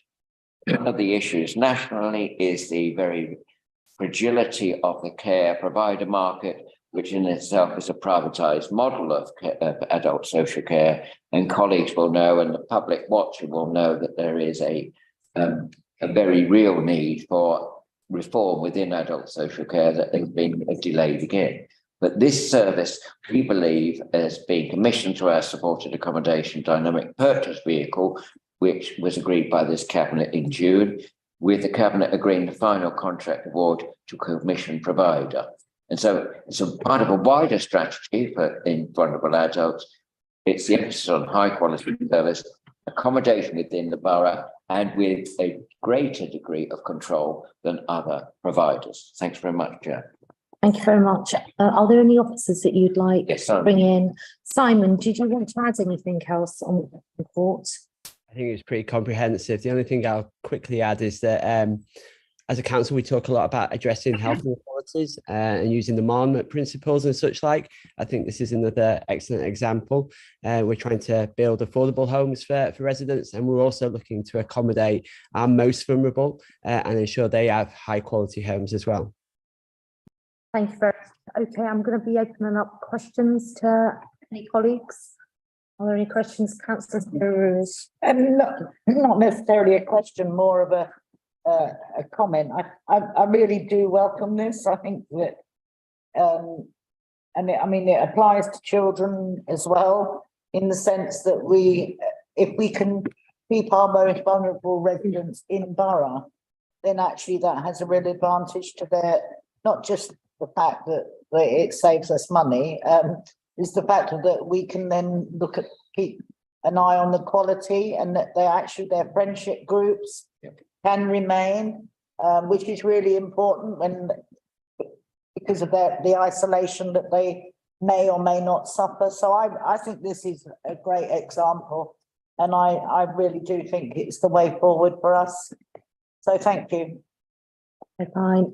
Councillor Shabama. I was just going to say, I'll conclude with what Councillor Ruiz said. I think, we really need to up our game and get more supported living, whether it's children's and adults. So, really welcome it. I think we need more of it. And this is probably first of more that we'll probably be looking at. So I'm really glad that this, we're actually trying to keep residents in borough, giving that wraparound support that the residents need, and also about services as well. So that wraparound support and bringing our services closer together and working together. And the one that, as you say, Councillor Wilson, the one councillor approach is there working. Thank you. Yeah, okay. Any final questions? No, okay. I'm just going to draw everyone's attention to recommendations on page number 183. For the reasons set out in the report and appendices, Cabinet is recommended to agree 3.1.1 for the council to acquire the freehold interest in Wakeling Court, the property on the terms set out in the report. 3.1.2 to delegate authority to the Corporate Director of Adults and Health in consultation with the lead member for Health and Adult Social Care. To 3.1.2.1, negotiate and finalise the terms and legal documentation for the acquisition in line with the terms set out at exempt appendices 1 and 2, and to 3.1.2.2 to complete the acquisition subject to completion of the necessary due diligence for the acquisitions of the property, included related planning documents. 3.1.2.3 subject to 3.1.2.2 to approve 3.1.2.3.1 the commencement approval of procurement process for one or more contracts for the refurbishment of the property within an estimated cost envelope of £800,000 to £1,400,000. Is that agreed, everyone? Agreed. Thank you very much. And we're going to be moving on to the next cabinet paper, which is the ground rents and fairness for leaseholders in private developments built on Newham Council-owned land. I'm actually going to be inviting Councillor Shabar Mohammed and then Councillor Zulfikar Ali to introduce this report, and as appropriate I may add some comment, but largely leave it to Shabs and to Zulfikar. Over to you, Shab. Yeah, thank you, Chair. Over the past 12 months, along with ward councils, we have received an increasing number of inquiries from leaseholders who are struggling to face in the face of ground rent increases. This is why the following discussions with officers and the council is proposing to take a proactive approach with the introduction of a new residential ground rent policy for those developments built on council-owned land in previous regeneration plans. This is not just affecting the current living in those currently living in these private rented developments, but also impacting those who are looking to move. They are unable to obtain mortgages from high street lenders, and sales are falling to proceeds. Sellers are left trapped in these homes and that have become financially invaluable, but then are also preventing progressing their life future plans. These residents are facing increases in ground rent levels they private rent residential developments they live in. In some cases, this is increasing from £400 to £800 per annum for a typical 2-bedroom property. Such increases are becoming unaffordable, leading to increased financial hardship for our residents, including in threat of losing their homes. As a heart of work as an administration, we are enduring to commit to the well-being of our residents. This is why we are championing the interests of Newham residents and the advocacy and campaigning work. We know the pressures facing households because of the cost of living crisis with food prices as costs on the rise. Thank you. But I would like to conclude that this is a legacy issue, and had we done this, I think we would have, as an administration, would have done things a lot better and supported our residents. Thank you. Thank you very much. Zulfikar? Thank you, Chair. Councillor Mohammed has already given a brief outline of the proposal here. Clearly, at the heart of this administration is to do everything we can to support our residents, and we are well aware of the impact of the cost of living crisis that is having on our residents. This policy is being proposed in support of our residents, to see if we can encourage, work with the developers to recognize the difficulty our residents are facing, and have an agreement with them or encourage them to do things to ensure that the impact on the is minimized. As Councillor Shaban said, some of the private leaseholders actually paying twice as much as they used to pay in terms of the ground rent. And this applies to properties prior to 2018. And since 2018, I think administration has strategically sort of aligned its direction of travel with the manifesto commitments that we have. There has also been a general legislation in 2022, and that restricts developers to setting ground rent that are neither nil or are of negligible value. And this applies only to the new developments. So where we are, the freeholder of the land, which developers have developed, we are trying to work with them to encourage them to reduce the rent, ground rent increase to an acceptable level. And the proposal here is that if whatever we charge them as a council for the freehold rent, we can negotiate with the developers on the basis that we can reduce that ourselves, as long as our leaseholders, residents benefit from that. I'll leave it there, and I'll ask Conrad if there's anything else that he would like to add. Chair, I won't add anything, perhaps in the interest of time. Giles Clerk, the Director of Property, is online, so may wish to say a few words or to take questions, if that's all right, Chair. Okay, fine. I suggest that we just take some questions before I open up to questions, just to also advise members of Cabinet and the wider executive. Myself, alongside Councillor Shaban Mohammed, met with some residents from the affected developments at Hallswood Quarter last week to just draw their attention to this Cabinet paper that's being considered, and they were very welcoming of the position that the council's taken, and are looking forward to seeing how this matter progresses and what impact that this will have in terms of our ability as a local authority to exert influence. And we are doing work in addition with the Competition and Markets Authority on this particular incident or issue as it pertains to Hallswood Quarter, the implications for the wider sector that needs to be remedied through legislative change, and that will be an important part of our campaigning work going forward. So I've noted, Councillor Neil Wilson, you had a question. Yeah, more of an observation in some respects, Chair, but I think there is a question in there to the extent that clearly I welcome this report in the context of cost of living crisis and the well-being of our residents. Paragraph 4.2, large page 197 of our bundle, says that it is important members and residents understand that a head leasee, which is normally is not legally obliged to accept these conditions from the council. However, the council will aim to negotiate strongly with those developers based on moral principles, the hardship being caused to residents and the opportunity for them to maintain a relationship with the council. And it as a potential important stakeholder in their businesses, so in doing as much as they can to represent their interests while mitigating the. So it's just really a question probably to officers in terms of we're not in a legally strong position, but the moral argument that would be one where we can negotiate on future developers or their potential development, their working relationship approach to the council. Yeah. I think that's probably a fair summary, but it might be better to bring Giles in for the detail on that, if that's all right. Okay. Yeah, Giles Clerk, I'm the Director of Property. So Councillor Wilson, I think there are 3 levers that the council has at its disposal. The first is the one that you have highlighted, which is sort of what I would call reputation and relationships with the council.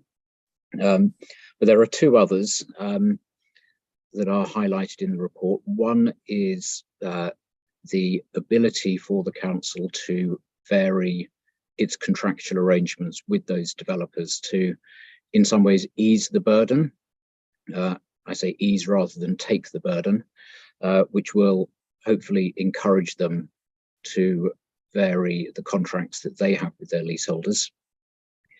And the second is, in some cases, the Competition and Markets Authority may be prepared to intervene when those contracts are deemed to be unfair within the definition that they have established. So it's not simply about getting them to do the right thing. I think that is a big part of it, but there are other levers that the council can operate. Thanks very much. Thank you, Chair. Yeah. Any other questions, colleagues? No? Okay, so we're going to just move to the recommendations. So 2.1, for the reasons set out in the report and its appendices, Cabinet is recommended to agree. 2.2, where appropriate and depending on development, to adjust the freehold ground rent it charges developers to ensure that they are set at a level that enables developer to reduce leaseholder ground rents. 2.3, that the target for agreements with developers should be a maximum of £250 per annum for 1-bedroom property, £350 per annum for 2-bed, and £450 for 3 beds or larger. 2.4, any adjustment by the council to the freehold ground rent is subject to the developer agreeing at the same time to reduce the ground rent. It charges residents to an acceptable level and consistent with 3.2 and 3.3 above. Should that be 2.2 and 2.3 above? I think it should. 2.5, the adjustment to the freehold ground rent should be to a level that is no more than the total of the ground rents the developer receives after reducing the amount of ground rent it charges to residents. So just some typos on the recommendation 2.4, it should read and consistent with 2.2 and 2.3 above, and the recommendation 2.5 should read ground rent in 2.2 should be to A level. Yeah, has that been captured? Okay, do we agree? Agreed. That's agreed. Okay, now we're moving on to the next cabinet paper, which is the proposed procurement of general transport stores requirements for fuel, GTL and gas. It's gas to liquid. What you got? I thought you'd like that title. Yeah. It's technical. Sorry, I didn't introduce myself earlier for those on the screen. I'm Councillor James Aston. I'm the Deputy Mayor and the Cabinet Member for Environment Sustainable Transport. This paper is a proposed procurement paper in terms of extension of a contract. People will remember that we have made commitments in terms of improving our environment by moving our fleet to a much more sustainable fleet over a long period of time. We've started that work, but there are certain types of vehicles that short term are not yet available and not able to transition across to greener vehicles. So in 2020, we made a commitment to making a way to improve that by moving from traditional diesel to gas to liquid fuel. Advantages of that, for example, with particulates and emissions is a reduction of 38%. So we're making the best we can of the traditional vehicles that we've got before we across, and this paper asks for an extension of that contract so we can continue to deliver on that. And I will hand over to officers for any technical stuff, for want of a better word. Yeah, my name's David Humphries. I'm the Assistant Director of the Public Realm. Councillor actually mentioned that we've got a commitment to electrification of the fleet by 2030. We've already made some good progress in regards to that, although that's limited to a smaller type of vehicle. The technology for electrification of larger vehicles doesn't actually meet our needs at the moment. So whilst we're still looking and reviewing those kinds of vehicles, this type of fuel will until electrification of the larger fleet. Thank you. Okay, are there any questions, colleagues? Councillor John Whitworth. I welcome this move for cleaner fuel, which is attested to reduce the pollution in the air, and we have the evidence. I just wondered when do you think this technology will be available so we can move to fully electric, including the larger vehicle? We don't actually have a time frame at the moment. We want to proceed. We've got some hybrid vehicles and some electric vehicles at the moment. And what we want to do is speed that caution that we're not sort of giving things for new technology that comes out. So in answer to your question at the moment, we don't actually have a time frame, but we're hoping over the next 2 years as part of this fuel contract that we'll have more of an idea of actually what's on the market and what's viable for what we're currently operating. Okay, thank you. If I could just add to that, I mean, one of the, I think a good equivalent to look at, which is further down the line, is what's happened with the bus fleet, where smaller buses have had electric ones for quite some time. They've only just started to get double deckers because the larger the vehicle, the more difficult it is with technology because of the battery and things. So we have done some testing, for example, on electric bin lorries, but the level of the technology just wouldn't hold up in terms of the amount we use them. So hopefully this stuff will develop and quite quickly. There's just some of the bigger vehicles particularly just haven't been invented yet in a sense. Are they electric yet? They are. They're introducing them at the moment, actually. So yeah, so smaller vehicles we're getting there. It's the larger ones where we tend to have the problem. So but the industry knows that, and with the transition by 2030 that the government wants on all vehicles and the pressure for across the local authorities. It will speed up in time, but we're still waiting on the industry. Thank you. Councillor Joshua Garfield.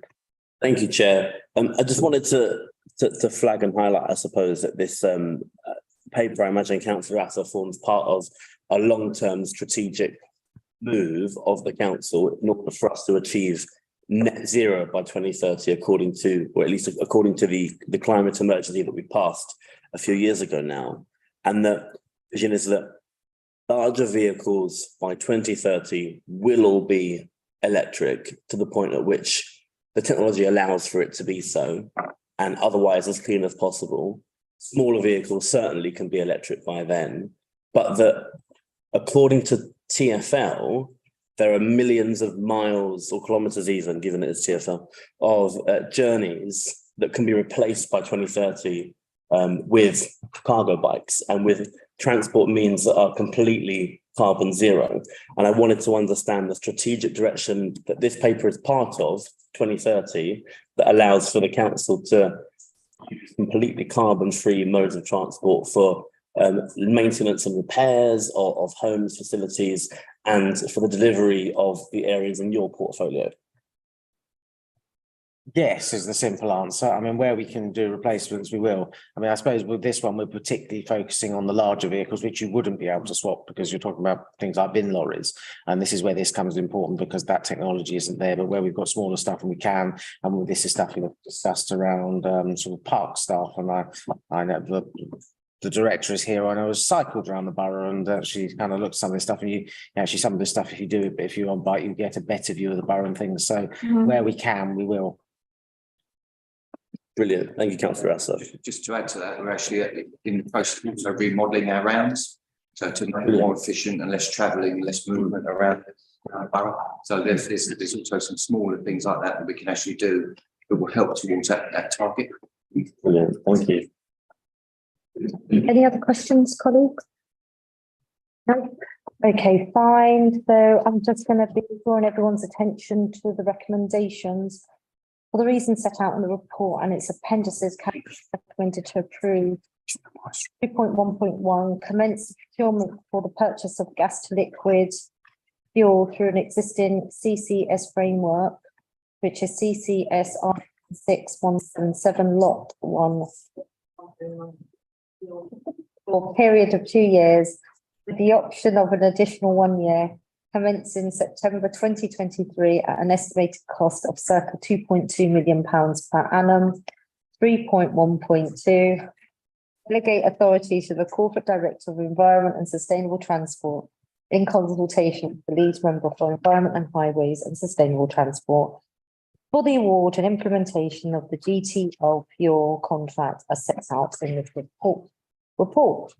GTL being gas to liquid. Yes. Okay, so is that all agreed, everyone? Agreed. Okay, Learn something every day, don't you?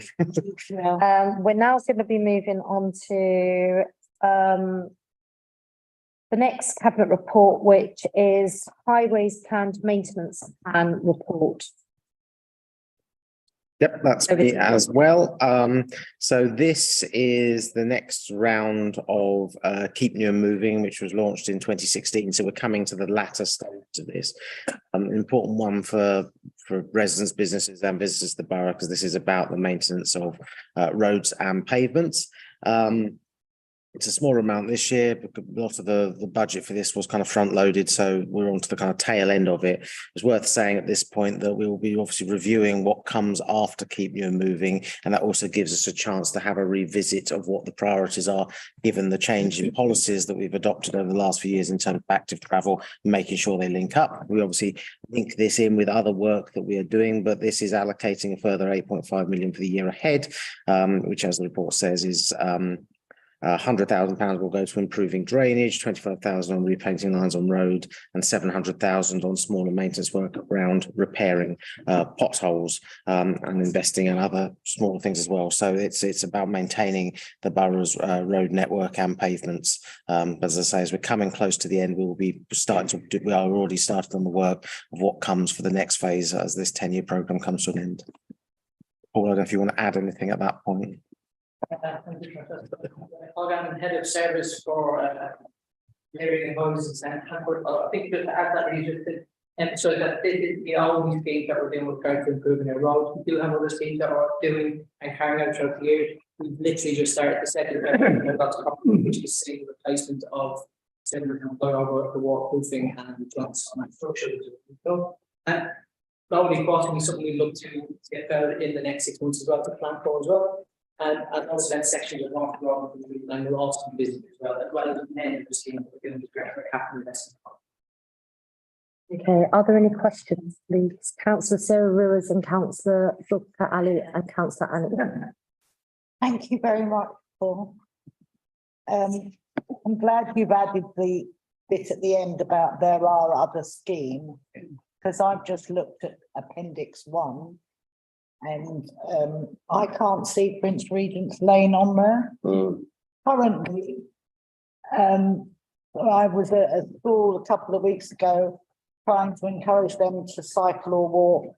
The children said they couldn't cycle to school because actually Prince Regent's Lane from A13 to Victoria Dock Road was too dangerous. If you drive along there or if you go on a bike, you almost lose your tyres in the potholes now. Not helped and by the number of very large lorries that we're seeing. Can I please have some assurance that we can look at that section of Prince Regent's Lane? Because it really, I mean, genuinely, I mean, I could name all sorts of roads I think could do with a bit of a tart-up, but Prince Regent's, I mean, it is now dangerous. Can I just pause you there, because in the context of this cabinet paper, we've got in the round, and it's a general paper and it's not specific to areas of the borough that ward councillors rightly feel require remedy, and that should be something that's taken outside of a formal cabinet. And your point about Prince Regent not being a feature can be taken out, if that's okay. Yeah, I just thought it might be part of that other schemes that Paul was talking about. Okay. Is it just a yes or no? Yes, it is. Okay.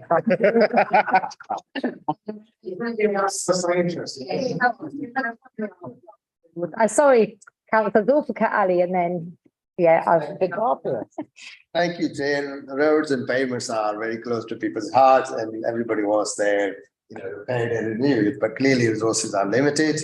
I think it's good that the Newham has been investing 100 million of its own capital resources over the years to improve the condition. But just to give you some national contracts, there's a survey called Alarm, which was undertaken nationally, and it shows that 1 in 5 roads actually in poor condition and has less than 5 years of residual life left. So can you imagine the impact of that? And the estimate is it's going to cost £14 billion over a period of 11 years to actually repair the roads. But we do have a good plan that's been ongoing for many years. I know it's difficult choices because everybody wants, their street done, but there is a good criteria which has been stated in this report in terms of how we prioritize our roads. And I think it's also good to see, and I'm sure Paul will acknowledge and confirm that in light of our travel plans and the transportation plans, cycling network is increasing, and we want to increase and see more of those. And I'm sure that those are in consideration of the priorities. And again, it's sad to note, Chair, that the government has announced £200 million for pothole repairs, and they seem to think that there are no potholes in London. They're not given a single penny to London. That's something that we ought I'll invite them. national level to make sure, London roads are far more congested with more traffic because more limit. Yet, unfortunately, this government failed to recognize that London deserves to be infrastructure. Thank you. Sense of the company. Thank you. Okay, and the question. Question was about the cycle. I think it was About the cycle network, whether they are integral part of the criteria we use to maintain or reset. So I'm going to direct that question to the cabinet lead, and then if you need to refer to a officer, then you may do so. I will just make a quick comment on the point Councillor Ali's made about the investment, because it is the second time we've seen the last year a pot of money announced by the government that has excluded London. And if they keep excluding London, that creates huge additional financial pressures on us. If we were allowed to keep the taxes raised in London from vehicles rather than going to the Treasury and being spent outside London, we'd all be a wholesale better off. But even if you drive outside London, even on main roads and motorways, the standard of maintenance is pretty poor because you can't have 13 years of austerity constantly taking money out of the public sector and maintain the standards in the same way. So we're seeing an impact of that, though I have to say London's roads are still better than many of the ones outside of it.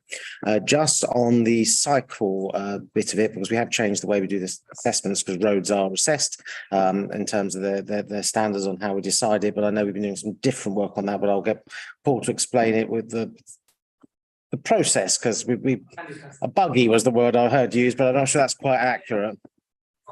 This year and our surveys, we used it only as we've explained before. I think the survey was like we'll use that information for next year's data. Cycle lane did take into consideration how we program and what we have in programs.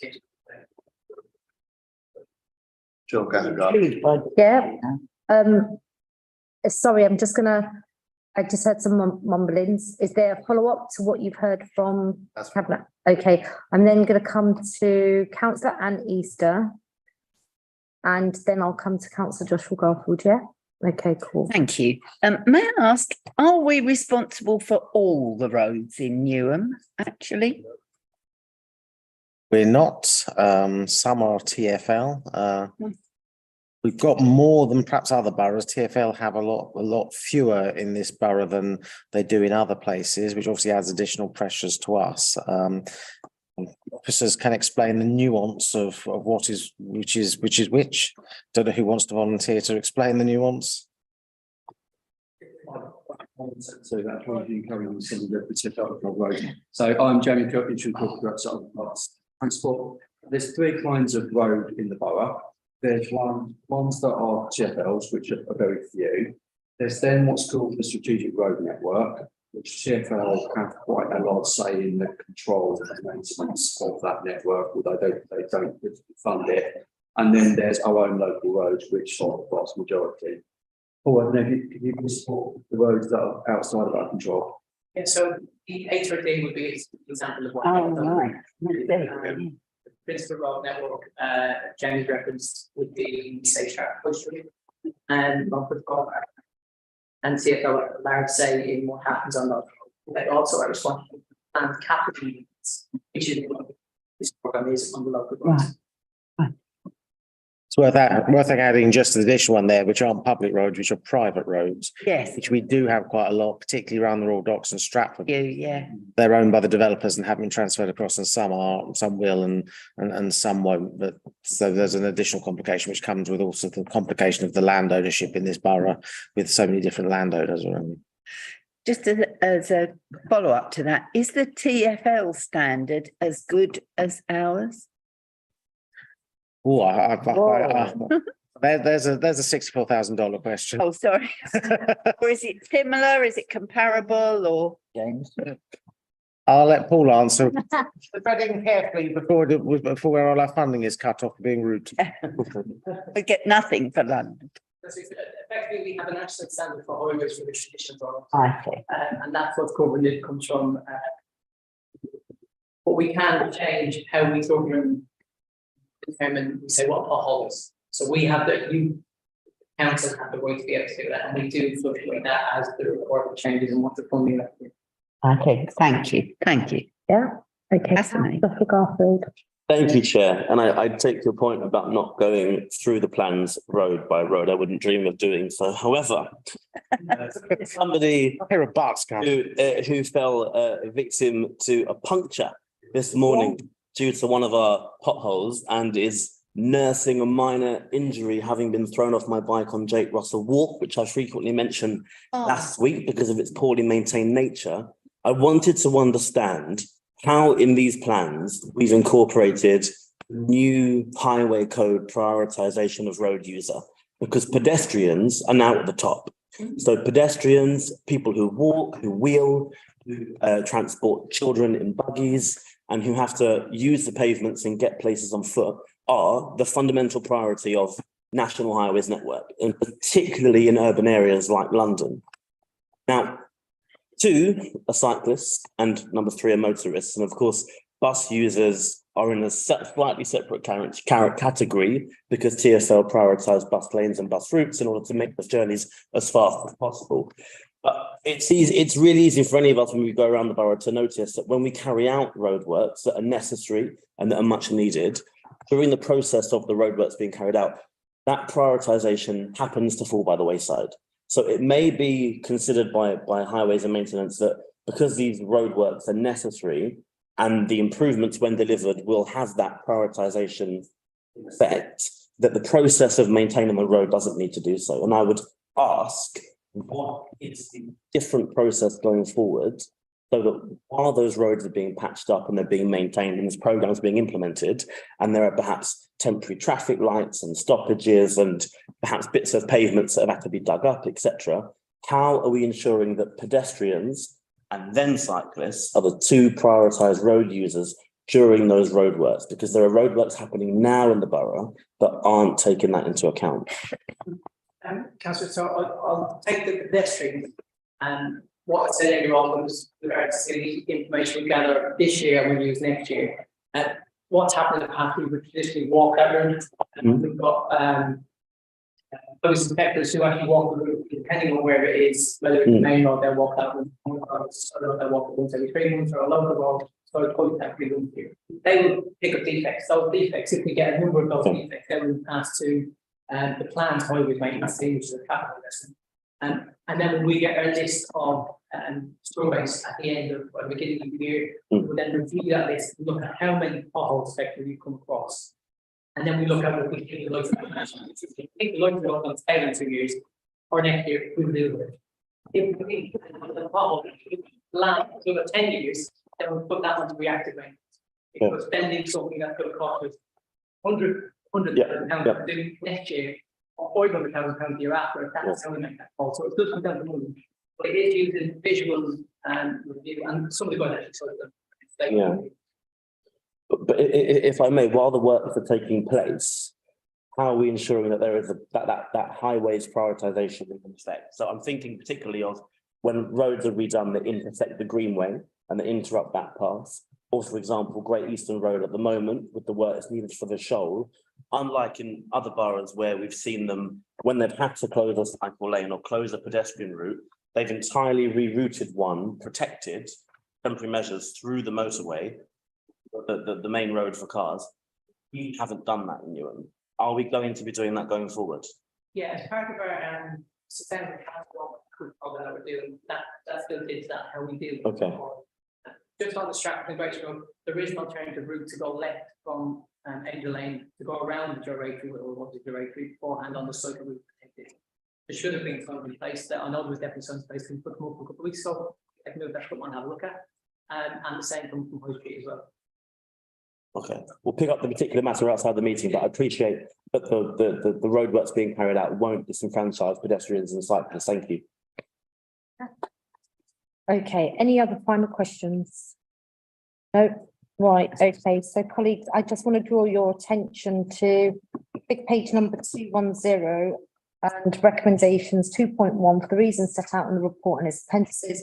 Cabinet is recommended to approve the proposed list of schemes planned for this year as set out in Appendix A. Is that approved? Agreed. Agreed. And I'm so sorry that you've had 2 instances of Thank you. Compensation. I wouldn't dare sue the council. this asking a line of questions about the compensation of compensation claims. I thought you were going to ask, did he call or was he pushed? Yes. Okay, right, moving on to the final paper, I think it is. It's me. Would you like me to start while you find it? Debt annual assessment. Over to you. Yes, so cabinet members will remember this from previous years. I think this is the 3rd year we've brought like this. We started this process, I think 3 years ago, as a part of improving our financial management, ensuring we had proper financial management on the way we manage parking debt.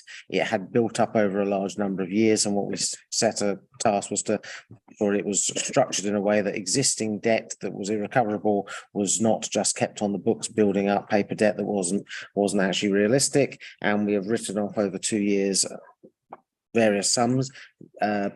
Members will notice in the paper there's a significantly small amount as we've broken the backlog of that. There is constant assessment going on of kind of new debt that comes in and older debt. People also see from the tables in there is still some debt in there which is relatively old, but is still in there because it still may be recoverable. So we don't just write it off on age. There is a realistic assessment done of that, but this is about a process of ensuring what's left is what we think we can collect, because with the best will in the world, no council is able to collect all of it. There are various reasons for that in terms of how cars are registered. In our past, we had cars left in the pound that people just didn't collect because the value wasn't worth it, and there's no point having them left there. So we make sure the pound is regularly cleared so that that's not collecting up debt too. So this is this year's kind of process of making sure that the finances are in good and as accurate state as we can make them. Okay, I've got a hand shooting up from the councillor Neil Wilson. Yeah, I welcome the report, Chair, as I did welcome the formation of a dedicated debt recovery team in August 2020, which has successfully recovered a lot of this debt. And noted in paragraph 311 that same debt recovery team are currently exploring the prospect of participating in the Protecting Persistent Evaded Pilot scheme launched in January of this year by the British Parking Association. And if that is, you know, that scheme would have a database able to share non-sensitive data to trace debtors. Hopefully, on an upward trajectory in reducing this debt. I mean, it's moved tremendously over the last few years, but I wonder if the cabinet member has any indication of, you know, it's delegated clearly to a parking project board, but you know, where we might get some feedback from any participation. I'm looking at Jamie and Rabina for any update on that. We can certainly report back. I mean, the 2 areas that are the biggest issues for us are unrecovered warrants, persistent evaders. We are joining a Plan London group to look into both of those and what can be done. If there's anything else that you would want to add as well. For everyone who's been with our parking customer on the jar, I'd just like to add that yes, we are actually forming a project, so we are looking at initiative to actually tackle the persistent wages. So moving forward, hopefully we'll try and get more feedback on where we are and how it's going with anyone else who participated in the scheme. Thank you very much. I should probably add in on that. I mean, and I think you've kind of indicated it, that the write-off is about stuff that we think we can't collect, but actually the other half of this process was being more rigorous in terms of collecting debt and seeing out where we can find it to try and increase our overall collection rates, which we have also achieved. So it's kind of tackling it from both sides. Both and not either or, yeah. Sorry, I don't wish to delay it, but I mean, this is yet another legacy issue. So I can remember when Jamie Blake bought paper, and I don't know whether it was last year or the year before, because the year before, how absolutely shocked we were at the fact that we had got all of this uncollected money. So, I mean, going forward, quite clearly, we have made a real impression into that. So last year was less, and this year is even less. So, you know, I think that we have to accept that there are always going to be persistent invaders. Yes. Invaders. Oh my God. But also, you know, I think the number of cars that are probably registered to people who don't live in the borough and who come and dump them here. So, I mean, it's an ongoing issue that we have in Newham, but I think the very fact that we have made an impression in reducing the amount of money that we don't collect, I think is a way forward. So, great. Yeah, thank you. I think you just add on that. I mean, you're right. Nobody collects it all, and there are persistent invaders, and there are people who, you know, vehicles are registered elsewhere, and it's a particular problem in bigger cities, and London has a particular problem, and Borough makes it difficult. But as you can see, we are working with other boroughs and trying to make sure we're kind of coordinating that and to cover as much as we can. Yeah, Councillor Bluffwell. Thank you, and I should thank you, Ravina, for fielding at least 5 calls a week from me on the parking enforcement. I wanted to ask, I remember when I chaired scrutiny and we looked into this, there was a significant number of obstacles for the local authority with regards to both parking enforcement and revenue from the service that were brought in by the coalition government. I think you mentioned at the time, Councillor Asser, it was who was instrumental in making it very difficult for us to properly secure safety on the roads through parking enforcement, etc. And I wondered, for my benefit, but also for the benefit of those perhaps who are watching who think that there must be more we can do, there must be, but actually we're very restricted. The debts that aren't recoverable from people who have evaded fines and tickets, etc. One might assume that they have at least got the asset of their vehicle because it's their vehicle that has committed said offence. So help me understand why it is that the bailiffs have returned to say that there is no recoverable assets to pay the outstanding debt. Sorry, I was just going to add that, yeah, part of the process that the enforcement agents follow is that they do upload the details of the vehicle registration onto the ANPR. They do carry out visits to the home address. Sure. If they do see the vehicle, then they do change the fine. Okay. If it's not paid, then they will remove as well. Okay. So there is a process, but going back to what Councillor Asser said, it is a case of vehicles which are no longer there, moved away, can't be traced. Yeah. And that's where the debt being returned and unrecoverable. So it's essentially for the person sent to recover the debt, the vehicle has to be within the site for them to act. Yeah, because they're going out for the asset. Okay. Thank you. And just on your earlier point, I mean, one of the things we now, I think we are on the currently the 3rd or the 4th biggest parking enforcement service in London. We are 5th nationally in terms of the amount of tickets we issue. Yeah, I spend most of my time getting complaints about the fact we don't issue enough, and there are a series of problems.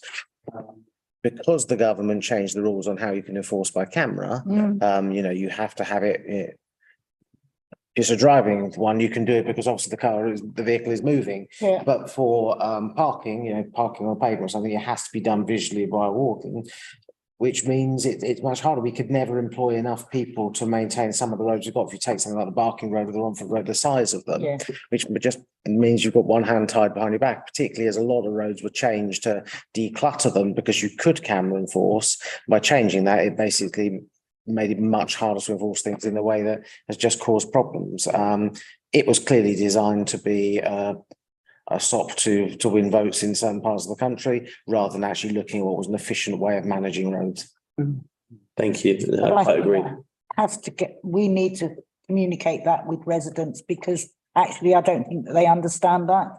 Because all of our stuff is about, sending us photographs. Well, great, thanks very much. I mean, if I could put a camera up outside some stations where there is a problem, we could solve it overnight, because people don't like getting tickets. But actually what we ended into is effectively have a parking warden stood there all day long. Well, clearly that's not doable. No. And that restriction, that change has made some places very, very difficult to enforce, because you could move all your officers there, but then you're not doing some of the smaller roads that become problems.